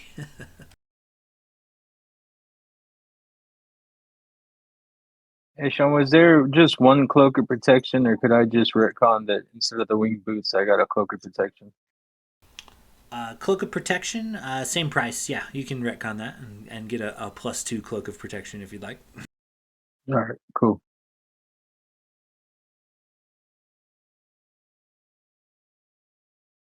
I will find a runner and go make sure they inform my parents where we are and what's going on so they can come down and join us. And it does not take long. Dardros and Initiari come, and Dardros' eyes go wide as he's kind of looking around at the revelry and the party making. He's like, "Yeah, all right." While Inatari is a little more reserved. She kind of sticks to her husband's side, but you do see her come in and order a glass of wine and kind of tail her husband as Dardos kind of wants in on all of the revelry. You see him come in and order a shot and a beer, and you see him walk over to a bunch of tieflings that are smoking cigars, and then he's just kind of making his way around some of the gambling tables, watching some of the drinking games. But Inatari and Dardros do arrive to the party and make their presence known to you guys. They say hi as they grab some beverages and participate in some of the revelry. I think Glader is gonna go up to the bar and wave down the bartender real quick. What can I do for you? All right, so me and my friends here are more than likely riding to our deaths tomorrow. All So, right, he cheers, and everybody around you cheers. Woo! I just want to make sure that we all have a good potential last night. And I'm gonna drop down. How much platinum do I have left? I'm gonna drop down uh 15 platinum, and be like, all right, so until this runs out, me and my friends and my tiefling friend Locris, his parents, all of us drink for free until this runs out, of course, and then you find me and I'll give you more money. But I feel like this should cover us for the rest of the night. The rest of the night and then some. He takes your coin, and he keeps the drinks coming for sure. But also, he puts out about 100 shot glasses, and he fills them with various liquors, a dozen of vodka, a dozen whiskeys, etc. And after he fills up all 100 of these shot glasses, he rings a bell, ting ting, and says, "On the sands of justice!" And everybody cheers again, and they all run to the bar and begin taking shots. And I'm gonna bring Locris's mom another glass of wine, and his dad a glass of fine whiskey. Renwick is going to elbow Logus and just be like, I think he's moving in on your woman.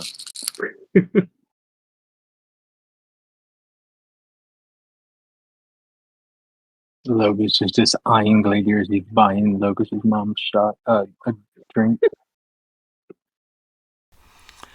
So as you guys are kind of drinking a bit and revelry, Logos,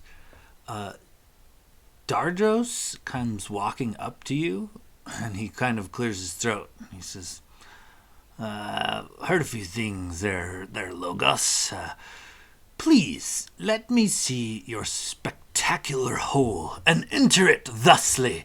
And as he kind of throws his fucking drink up into the air, it's very foamy kind of beer. He splashes it around, getting a little bit on his own self, spilling some beer on his chest and belly, obviously a little into his cups. But he comes over to kind of converse with you, Logos. My what? You wanted my magnificent hole? Yes, I heard about all the rope trick things that you do and how you let us into your hole. Yeah, sure. Logus will do the rope trick. And put 60 feet of rope, throw it up in the air to the top of the tavern, and kind of hold the rope up. Yeah, you just climb up there now. He struggles as he's a bit drunk, but he does eventually make it into the hole.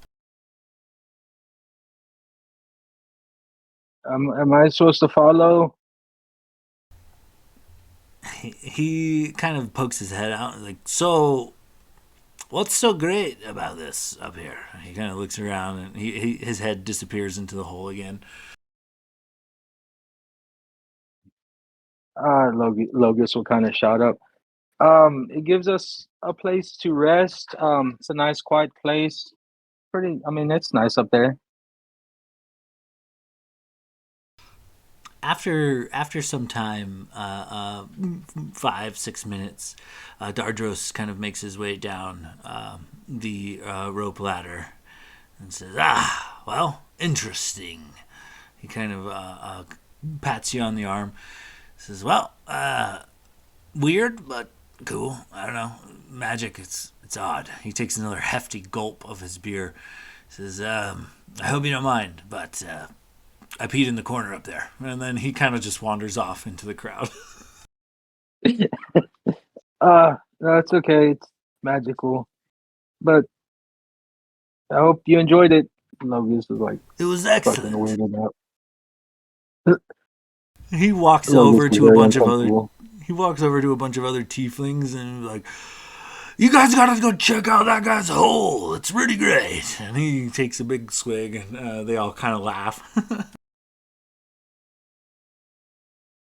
Yeah, well, if anybody wants to check it out, it's up there for about an hour. Several people are curious. You notice a couple of tieflings struggle to get up in there and like look around and come back down. One female tiefling in particular, particularly clad in some tight leather, is using your rope as kind of like a stripper pole, and she starts kind of like doing exotic dances on it. Oh, that's nice. But you're doing it wrong, and Logus will start doing a routine of his own since he's very dexterous. Oh, hell yeah. Give me a performance check. Oh man, I was hoping for like dexterity based. My performance is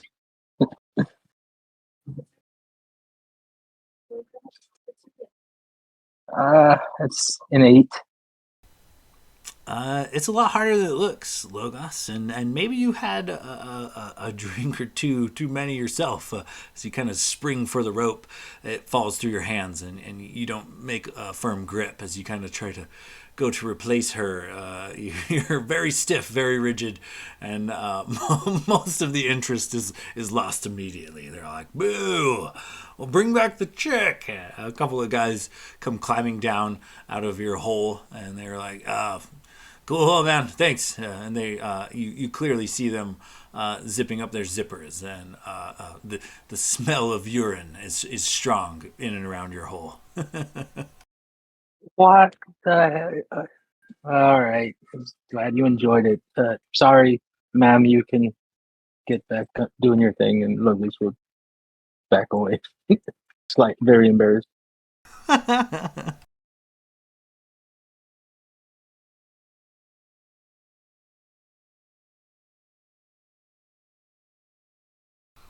And as all of this kind of goes down, Blade Silver String, as you're kind of participating in some of the revelry, a familiar voice whispers into your ear. Well, Ooh. well. Been a while, hasn't it? And as you turn, Lord Svelison himself is standing before you. A bit in disguise, not quite wearing the flourish and gaudy clothing, more commoner-esque, but nonetheless, with his hood up and drink in his hand, he comes to you and says, I was hoping that this would be your. I would catch you at some sort of establishment. Did I miss the show, or have you yet to perform? Oh, you're in for a treat. I've not yet performed this night. Just kind of basking in the camaraderie at the moment, but I think I do have one final act that'll truly draw the crowd together. Oh, well, then I am not too late. And he takes a seat front and row center at this bar, orders another beverage, and says, "Excellent. I hope it will be one to for the halls to sing of for some time." And he kind of sips his wine and looks to you with a smile. Close call there in the courtroom. I'm glad your friend wasn't executed. He kind of looks to Tutu, who is very drunk, has no shirt on, and is standing on the table, flexing and getting all yoked out with all of his bros. Yes, it was quite a moment in that that council for sure. Uh, it was nice to see that the king, the Lord of Lords here of Brightwood, had a sense of reasoning to see through some of the actions that Tutu had done. Yes, he is a benevolent ruler, if anything. Stern sometimes, but his old age, several hundred years, softens a man. Our king now is not the king he was when he was young. And good thing, too. It's about time for some change around here, but alas, he slides you a shot. He says, have a drink with me, as it may be very well your last. I would love to. And he raises the glass to clink with him and have one go down the hatch. He cheers you as well, and to music, and shoots his shot, and then kind of just turns to you. Do you want me to clear some of these guys out for you?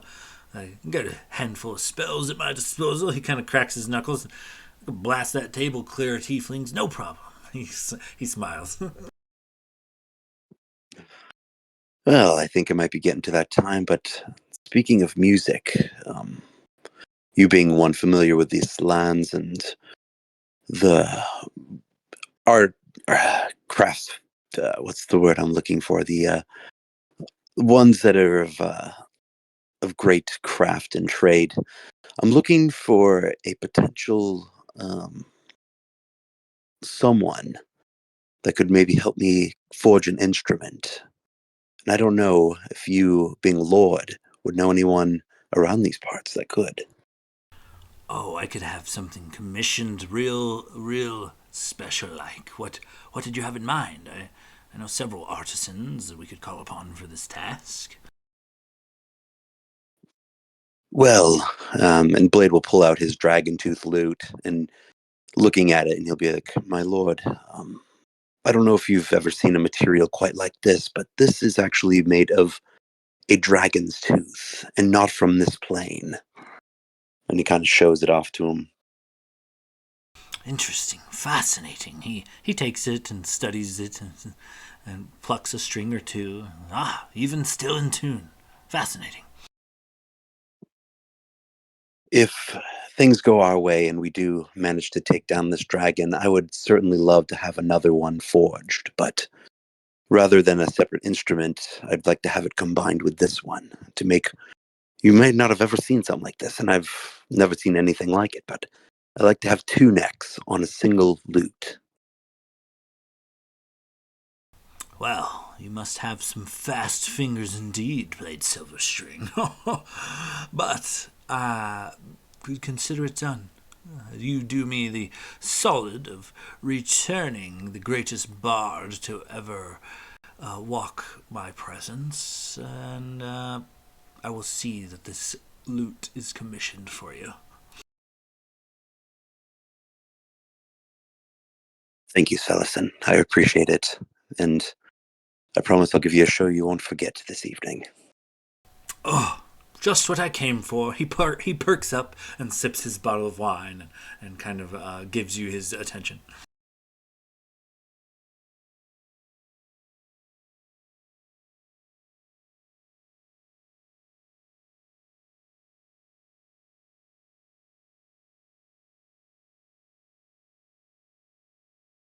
Logos will make sure that Logos's mom has another glass of wine.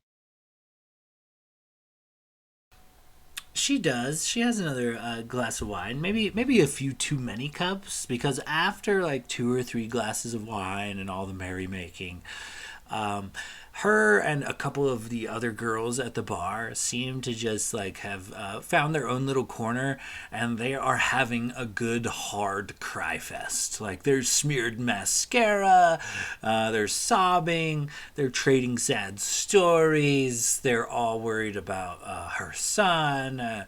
Maybe it looks like some of these tieflings are also mothers, and some of Tutu's gang may have been recruited for this job. So it looks like there are 2 or 3 like-minded mothers who are weeping for the future of their children, as they are very drunk, very emotional, and quite upset at the outcome of the day. But they're nonetheless, they find a bit of consolation in one another as they cry hard.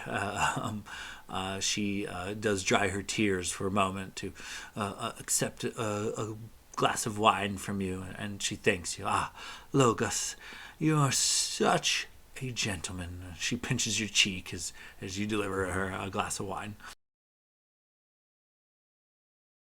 I just want to make sure that you're taken care of, especially since me and your son might. We have a long day ahead of us tomorrow, but just want you to know if I have anything to do with it, your son will come back to you. We will do our best to protect him as he would protect us. I know that at least try to find comfort in that I know as a group we love and care for each other, and we will do anything in our power to bring your son back home. She throws her arms around you and gives you a big hug. She starts sobbing again, but she does manage to tell you, thank you. I really appreciate you looking out for him. And she kind of sniffles a little bit and sits down and listens to some of these other tiefling women kind of talk about their day, their problems, their issues. While she's hugging me, I'll kind of like look around for Gladier and then let them off.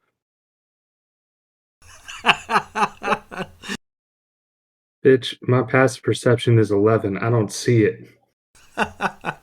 Gladier. I'll hold it till he looks. I'll throw something at him. I don't care.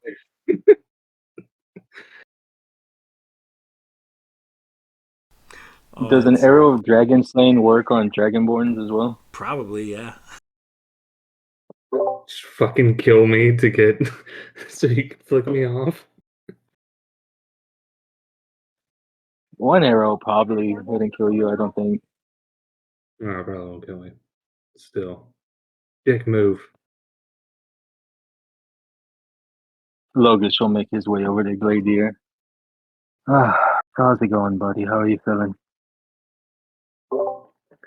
You know, I'm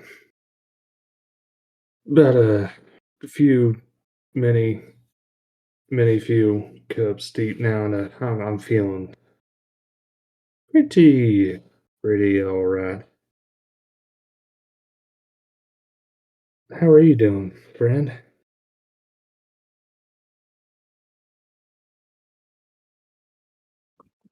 Well, seeing as we may die tomorrow, I was kind of hoping I could get that talk from you. Oh, shit.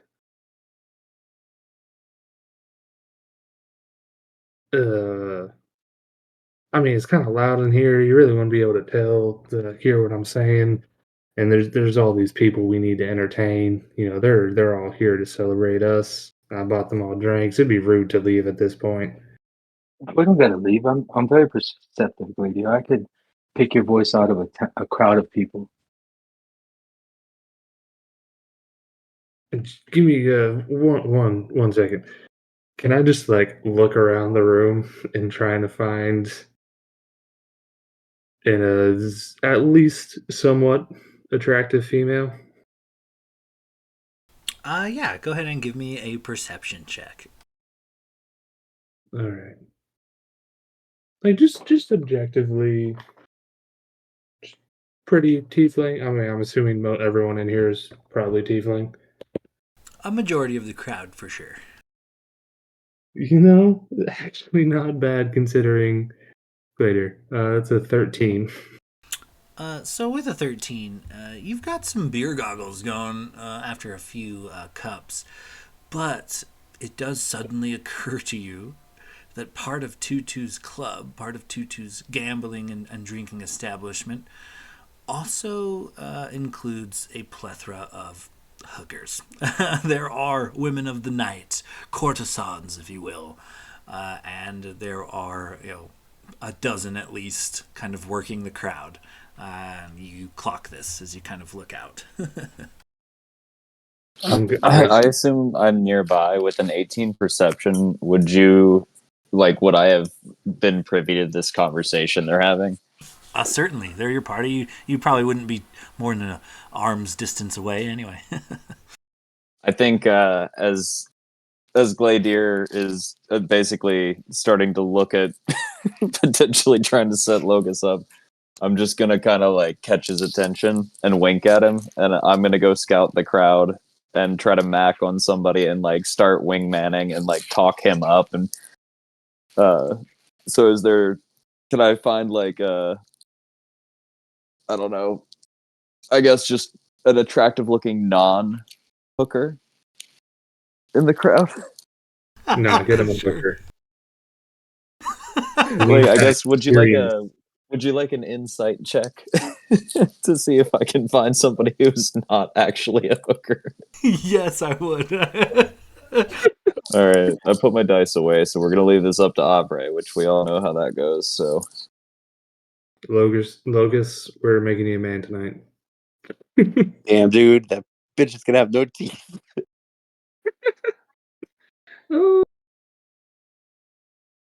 how's an 11 suit you?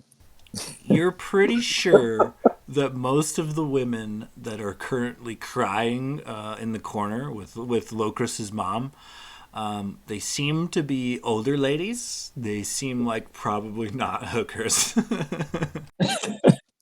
All right, So I will just hookers look or for an crying women? attractive woman of a similar age, and I'm just Can I gonna go get the try to drift talk of what Logus they're up. doing since my perception is so high and look for my own woman? Because they're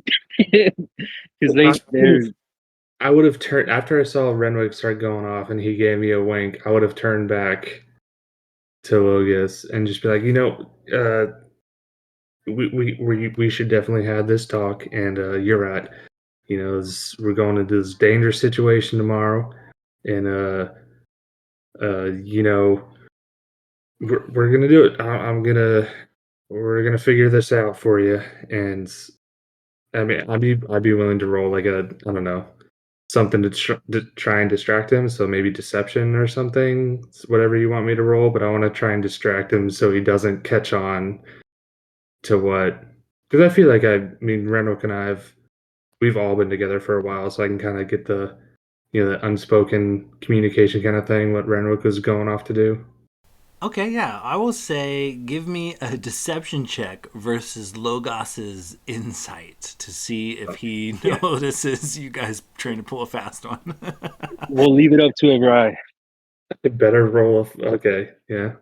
Better roll a nat 20. So 1d20. What do I have? A plus? Oh my god! I literally have to roll a nat 20 to beat that. I have a +3 to deception. Oh fuck! I forgot the R. Sorry. I'm nervous.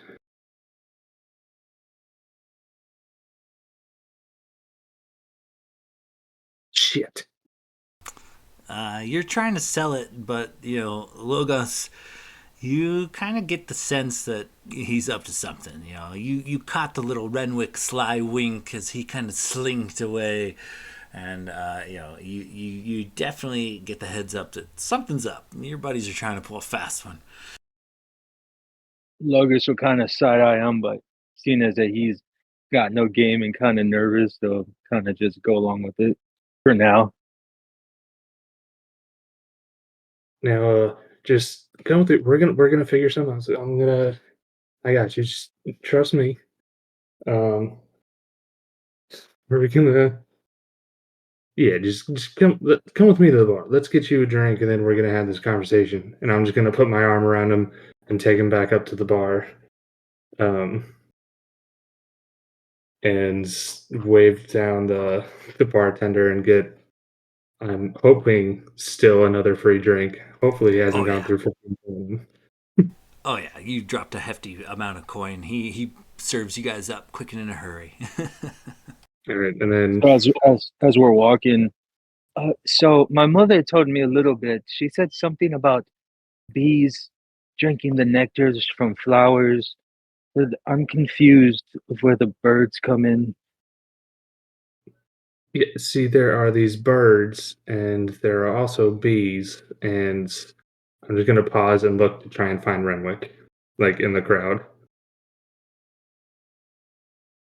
Oh yeah, Renwick, go ahead and give me we'll call it a perception check to see if you can't find someone more age appropriate. All right, all right.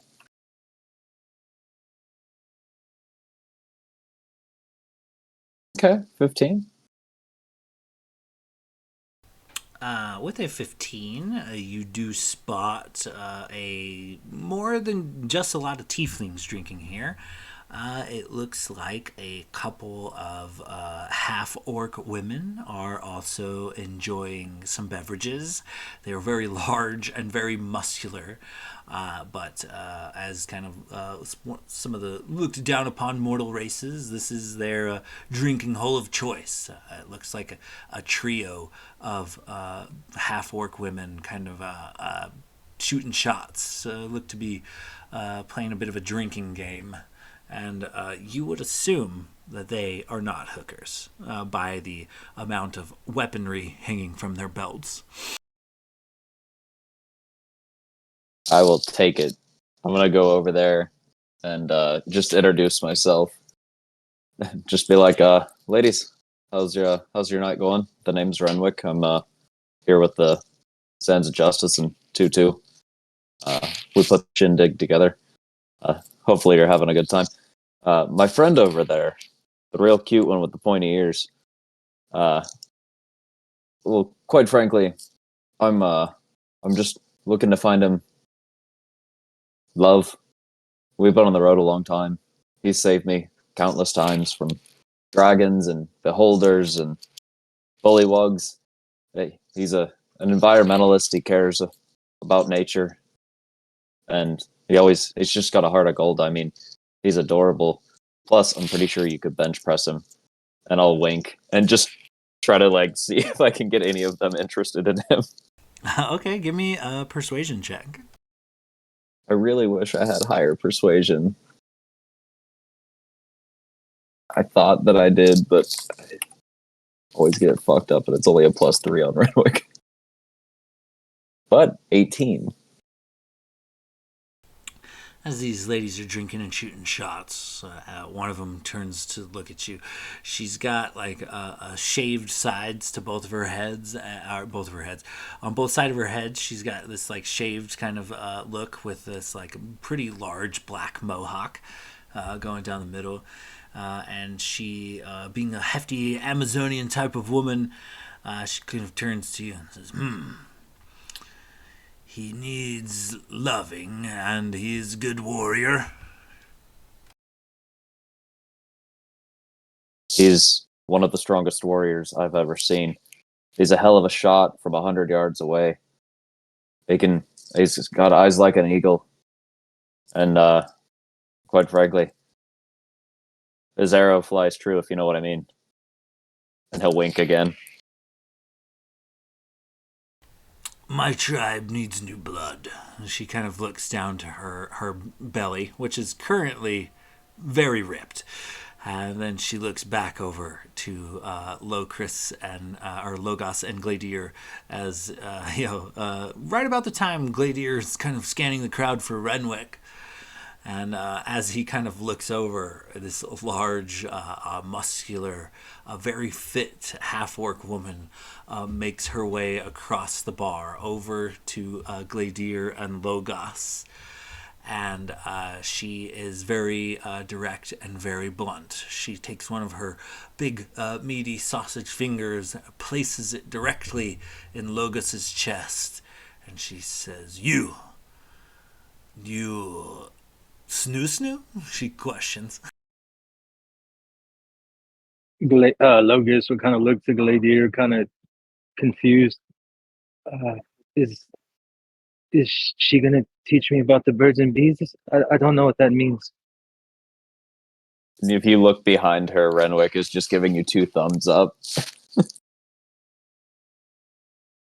Later, just gonna look at him and just be like, I think this is something you've got to learn on the job, for lack of a better term. Why not, she looks up at her because her maybe I don't know. She's probably as tall or if not taller than him. But he just looks She's every bit your equal, Gladier. She's about 6'5", 250 pounds. She's pretty beefy. So he just looks at her, then looks back down at Logus. Yeah, she's gonna teach you much more than my explanation with words ever will. Oh, good. Okay then. Yes, snoo snoo it is. She And grabs you and throws you over her shoulder like you are game, and carries you as she effortlessly slings you over one of her shoulders. She flips a coin to the bartender and, without another word, carries Logos up the stairs and into her private quarters. Wait, okay, Gladiators, I'll see you later. I'll come check on you in an hour. I feel like when she goes to pick you up, Renwick's gonna call out to Gladiator and be like, "Give him guidance." Oh, I don't think I have guidance. Oh shit. I have bless. Hey, Attack or saving throw? Yeah, it only lasts for a minute. Yeah, I mean it's he's not. about to be doing grapple checks, so I'm just Can gonna I? like run up the stairs after as he's like hanging over his shoulder, and then just give Logus a high five, like slap his hand, and cast bless on him. So for at least the first minute, you can add a D4 to any saving throw or attack roll. Can To I be honest, inspire him? that's all I need. Yeah, for sure, Blade. How do you inspire Logos as you see a very large, burly woman effortlessly carry him off to her quarters? As he's going up the stairs, Blade's gonna be like, "Logos, my friend, you're the talk of the shop. But prepare yourself, because your good berry's about to be popped."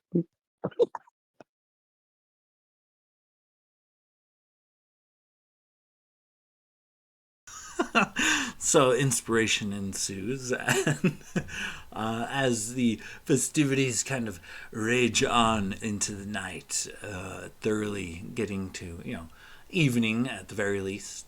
The stars come out. The party does not seem to slow, including Tutu.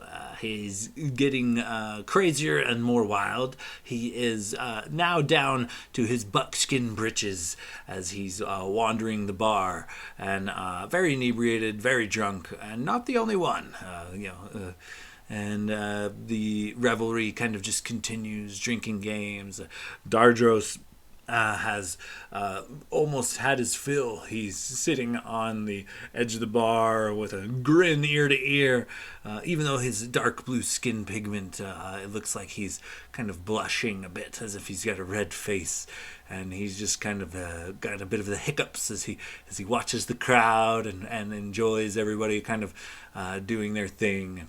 Initiari seems to have sobered up and is currently drinking water, sitting near Dardros, chatting idly as they kind of watch the revelry. And so, yeah, what do you guys do from here?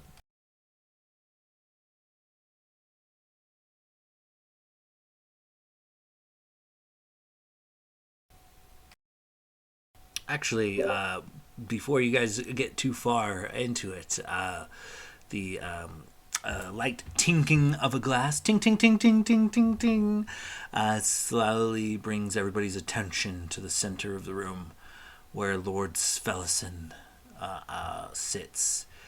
High elves not necessarily received well in this part of the wood, neck of the woods. A few groans and even a loud kind of boo kind of erupt.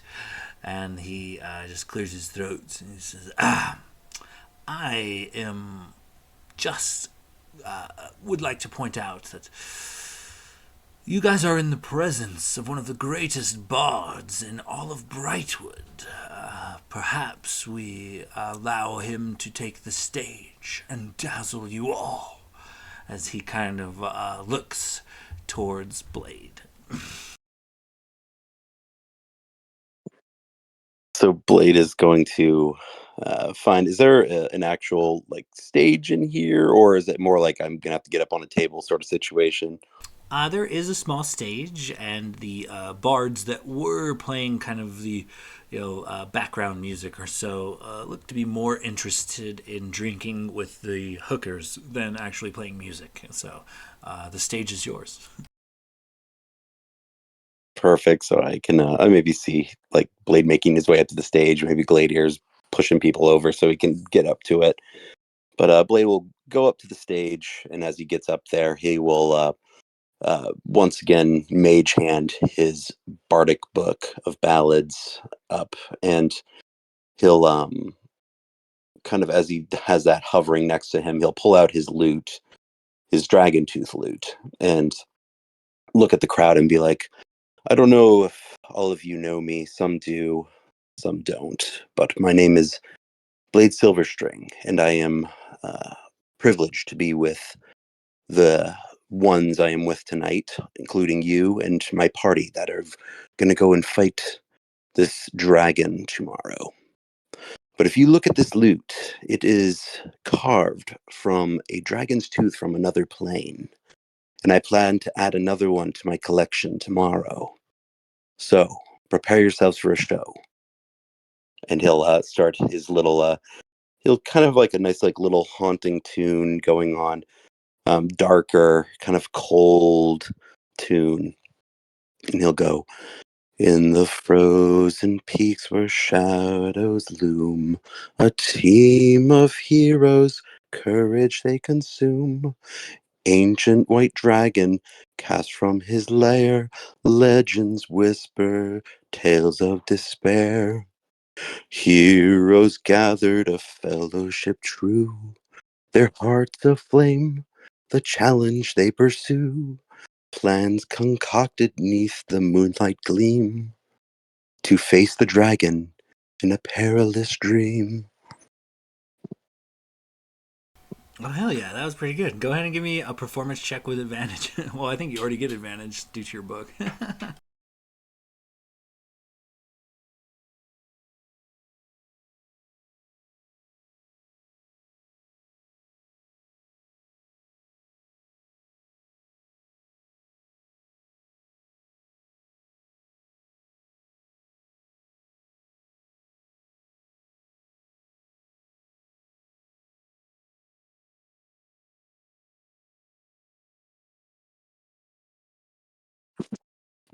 28.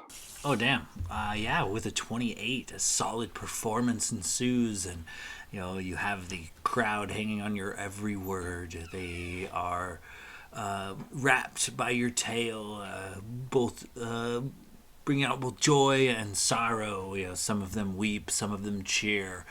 But once again, after you bust out this stunning performance, you get a round of applause as a couple of roses find their way flung through the air onto the stage, as well as a plethora of coin.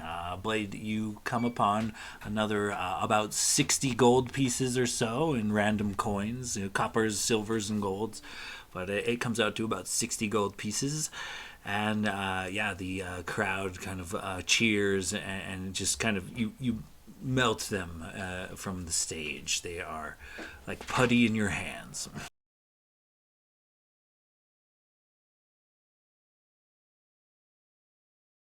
Blade will take a nice deep bow and say, thank you, thank you. I'm going to retire for the night to spend some time with my friends. And if there's any women out there that would like to talk to me as well, I'll also be over there with them. So line up accordingly. Literally a line of hookers out the door for Blade. He was just so forward about it this time. Oh, yeah. There's no fucking around this time. Yeah, Blade easily has his pick of women as a dozen or more hookers offer their services. Yeah.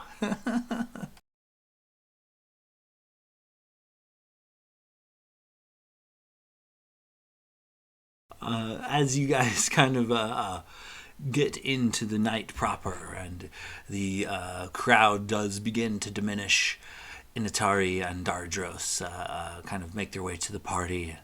Both of them a little inebriated, but Dardros much more than Inatari. And they turn to you guys, and Locris in particular, and they say, well, we're going to stumble home. Doors open. Come on by. Let's. We're gonna head out before I get a little sick, but we'll we'll do breakfast in the morning or something. Like I said, doors unlocked. Come by." And he kind of belches, and he's now at this point using Initiari for support, as he's very stumbly. And they go to say their goodbyes to a few people, and then make their way out of the bar and back to their home.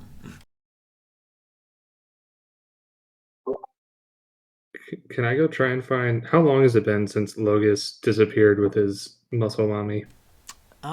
We'll say before Blade's performance and after, so it's been probably over an hour or so. All right, can I go try and find him just like knocking on doors upstairs? Yeah, give me an investigation check. I'm like probably Glader's probably in that like drunken confidence. I don't give a fuck stage. I'm just trying to find my friend, so he's just like knocking on whatever door he sees. Oh, that's not good investigation. Oh, it's not bad. That's 11. Gladier, you knock on up 2, 3, 4 doors.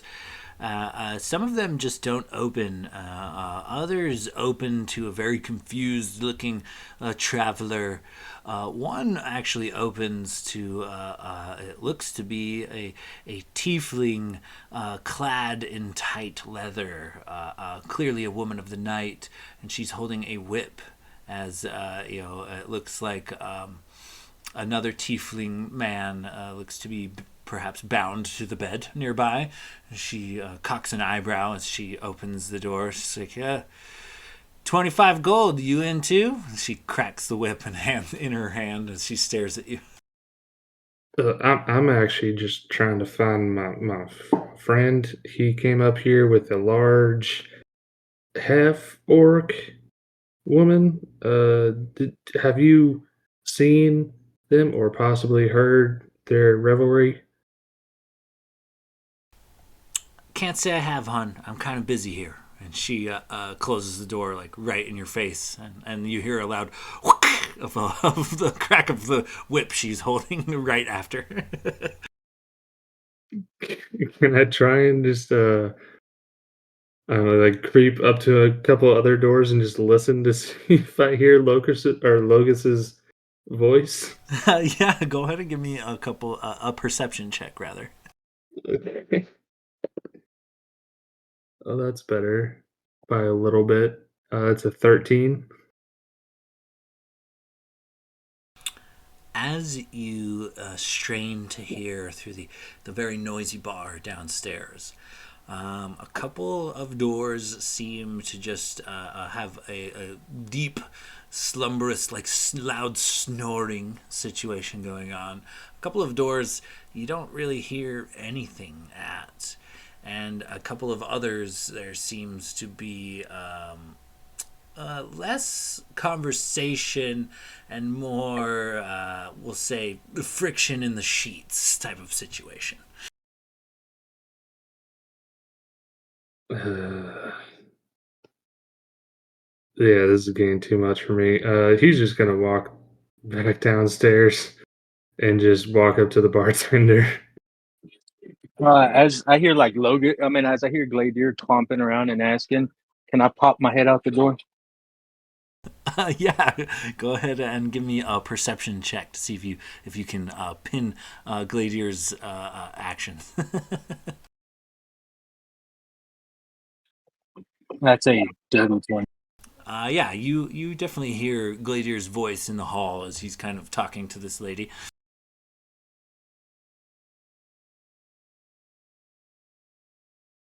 I'll pop open the, hey, Gladier, buddy, over here. I'll just like turn around, just like see him poking his head out. I might see like two or three of his faces as I look back. Oh, Logus, are you? We're probably heading back to Locus's home soon. Are you good here? Do I need to save you, or are you fine? No, look, come check it out. And Logos Yeah. will take his spot back on the bed. And as Gladier walks in, he'll see the half orc woman has given him like a shaved haircut on the side, like match hers, but more Viking style. And he's got braids down the back of his long brown hair, so it's more looks like more Viking. And yeah, dude, she's been very nice. So apparently, the bees pollinate the flower, and then the hummingbird takes the pollen and gives it to the stork, which brings the baby, right? And I'll like look back at her.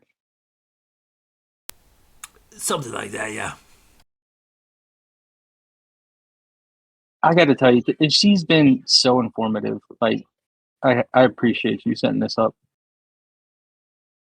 She also gave me this badass haircut. I think Glader is just standing in the doorway, like jaw dropped, looking between her and Logus, and then back at her, and then back at Logus. Yeah, no problem. I was just happy to help a good friend of mine. Are you ready to leave, or do you want to hang out with her some more? I'm sorry, I didn't catch your name, ma'am. I'm Glader. I'm sure you know his name, Logus. Tardoc. Tardoc. It's very, very nice to meet you. Logus? Yeah, no, I mean, she's been trying to like, she likes to cut hair, and she can, if you need a haircut, I'm sure she can work something out, right, Tardot? But if not, I mean, I'm good. I can make my way back later, and we're kind of hanging and talking. She's got a lot going on in her village right now. It's kind of been at war for a long time, and I mean, she needs a little girl's night too. So, we're just kind of hanging out. Okay, yeah. I don't have hair, but the sentiment is nice. Yeah. Okay. Well, I'm gonna head back downstairs then. Uh, we'll probably be here for a little bit longer. If not, just meet us back at Locus's. And he just kind of gives like awkward finger guns and slowly backs out of the doorway. She As you smiles look and in the goes. room, Sorry, go as ahead. you look in the room, you see the bed is kind of messed up. Like maybe something happened, or maybe they were just laying and talking. You don't know. She smiles as you go to leave and continues to put these like tight warrior braids in Logus's hair. Yeah, and he's just gonna head back downstairs, confused, and finds the rest of the party. So, guys, didn't really work out how we planned. Renwick, I think you're the most aware. I'm sure all of you kind of realized what we were doing. She gave him a haircut and braided his hair. Uh, yeah, that's. But to each their own. Maybe slow and steady wins the race for him. I don't know.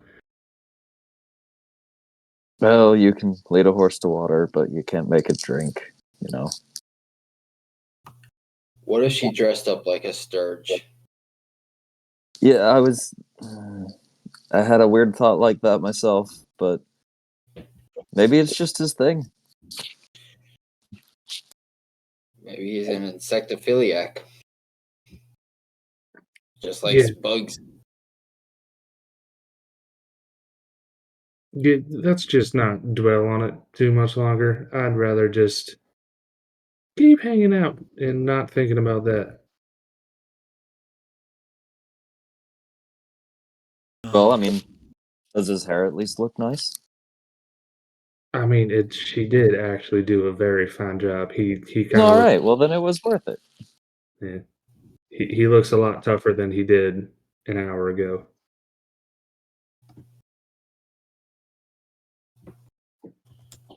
All right, well, let's go get some sleep so we can continue this when we pick back up. All right. And as you guys kind of make your way towards the Levistian family home, to bed down for the evening. Is there anything in particular you guys would like to do before gaining your long rest and ending the session? Is Blade following us, or is he? That's why I asked. I realized when I said that that we were going back to like Locust's parents' place, so I probably would refrain from bringing any fine hookers back with me. So I will abstain this time. I'll be apologetic. I'll be like, "Oh, I'm so sorry. I forgot about my accommodations." Yeah, we're like all sharing one room, like one guest bedroom for like the four of us. They are incredibly disappointed. One cries. I promise I'll be back. I'll be back. Okay, so as you guys make your way back to the Levistian family home and bed down for the evening, I think that is where we're going to call our session, boys.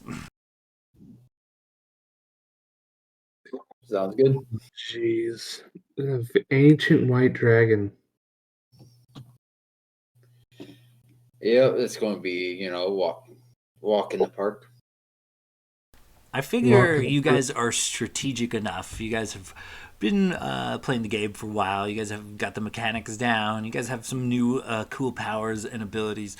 But this is a situation where it's going to be one of those hard level encounters because it is possible for this creature to one hit kill you. Like, you being full health, one good shot with that breath weapon could potentially TPK the entire party in one hit. So you guys are going to have to be strategic. You guys are going to have to spread out, figure out a good system, figure out something to do with the heals and things. But also you have a couple dozen warriors at your disposal as well. So hopefully it'll even the odds a bit. But kind of excited to see how you guys kind of come at this situation. But it is one of the harder encounters. It is a lethal situation.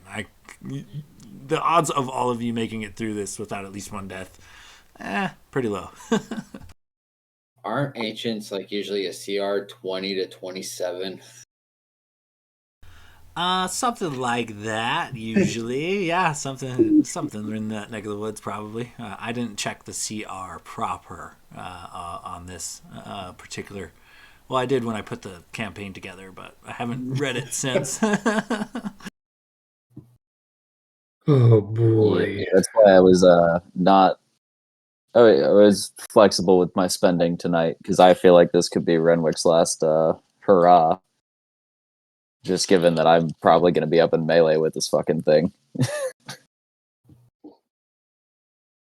Yeah, I literally got like Holy- 1,000 gold left after having like 18,000. I spent pretty much everything. Yeah, I'm actually gonna, if you don't mind, Sean, I'm gonna retcon now that I know how much gold I spent on items and shit. I'm gonna just pick up a couple more potions and Yeah, for sure. might as well blow blow my gold now because I can't take it with me when I die and have to build a new character. True story. I was hoping that I would kind of leech some of that coinage off of you guys. You had too damn much money between the party. Like, these guys are going to do something fucking crazy like buy a castle, and I'm going to have to deal with it. Yeah, that actually was something I've been pitching, was to buy a keep so that we have a base for the next couple arcs. It's not a bad idea. According to D&D Beyond, ancient white dragons are a CR 20. Also, they are typically the weakest of the chromatic dragons, so... But Yeah, it's still not saying much. yeah, for a party of 5, all level 9s, facing the CR 20, the difficulty level is deadly. Like I said, you guys could all potentially die if you don't come at it with some strategy. But you guys have been particularly resilient in the combat area mechanics, so I think you'll be all right. Or I'm totally wrong and you all fucking die and we start some other shit 2 weeks from now. Well, it should be interesting.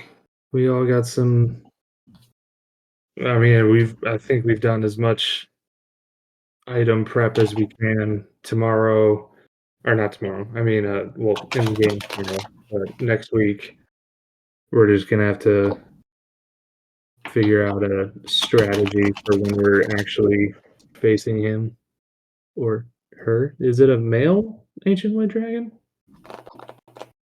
Him, her, I think so. I they? think he said it was like Terror Rhaegar. That sounds like a male dragon name.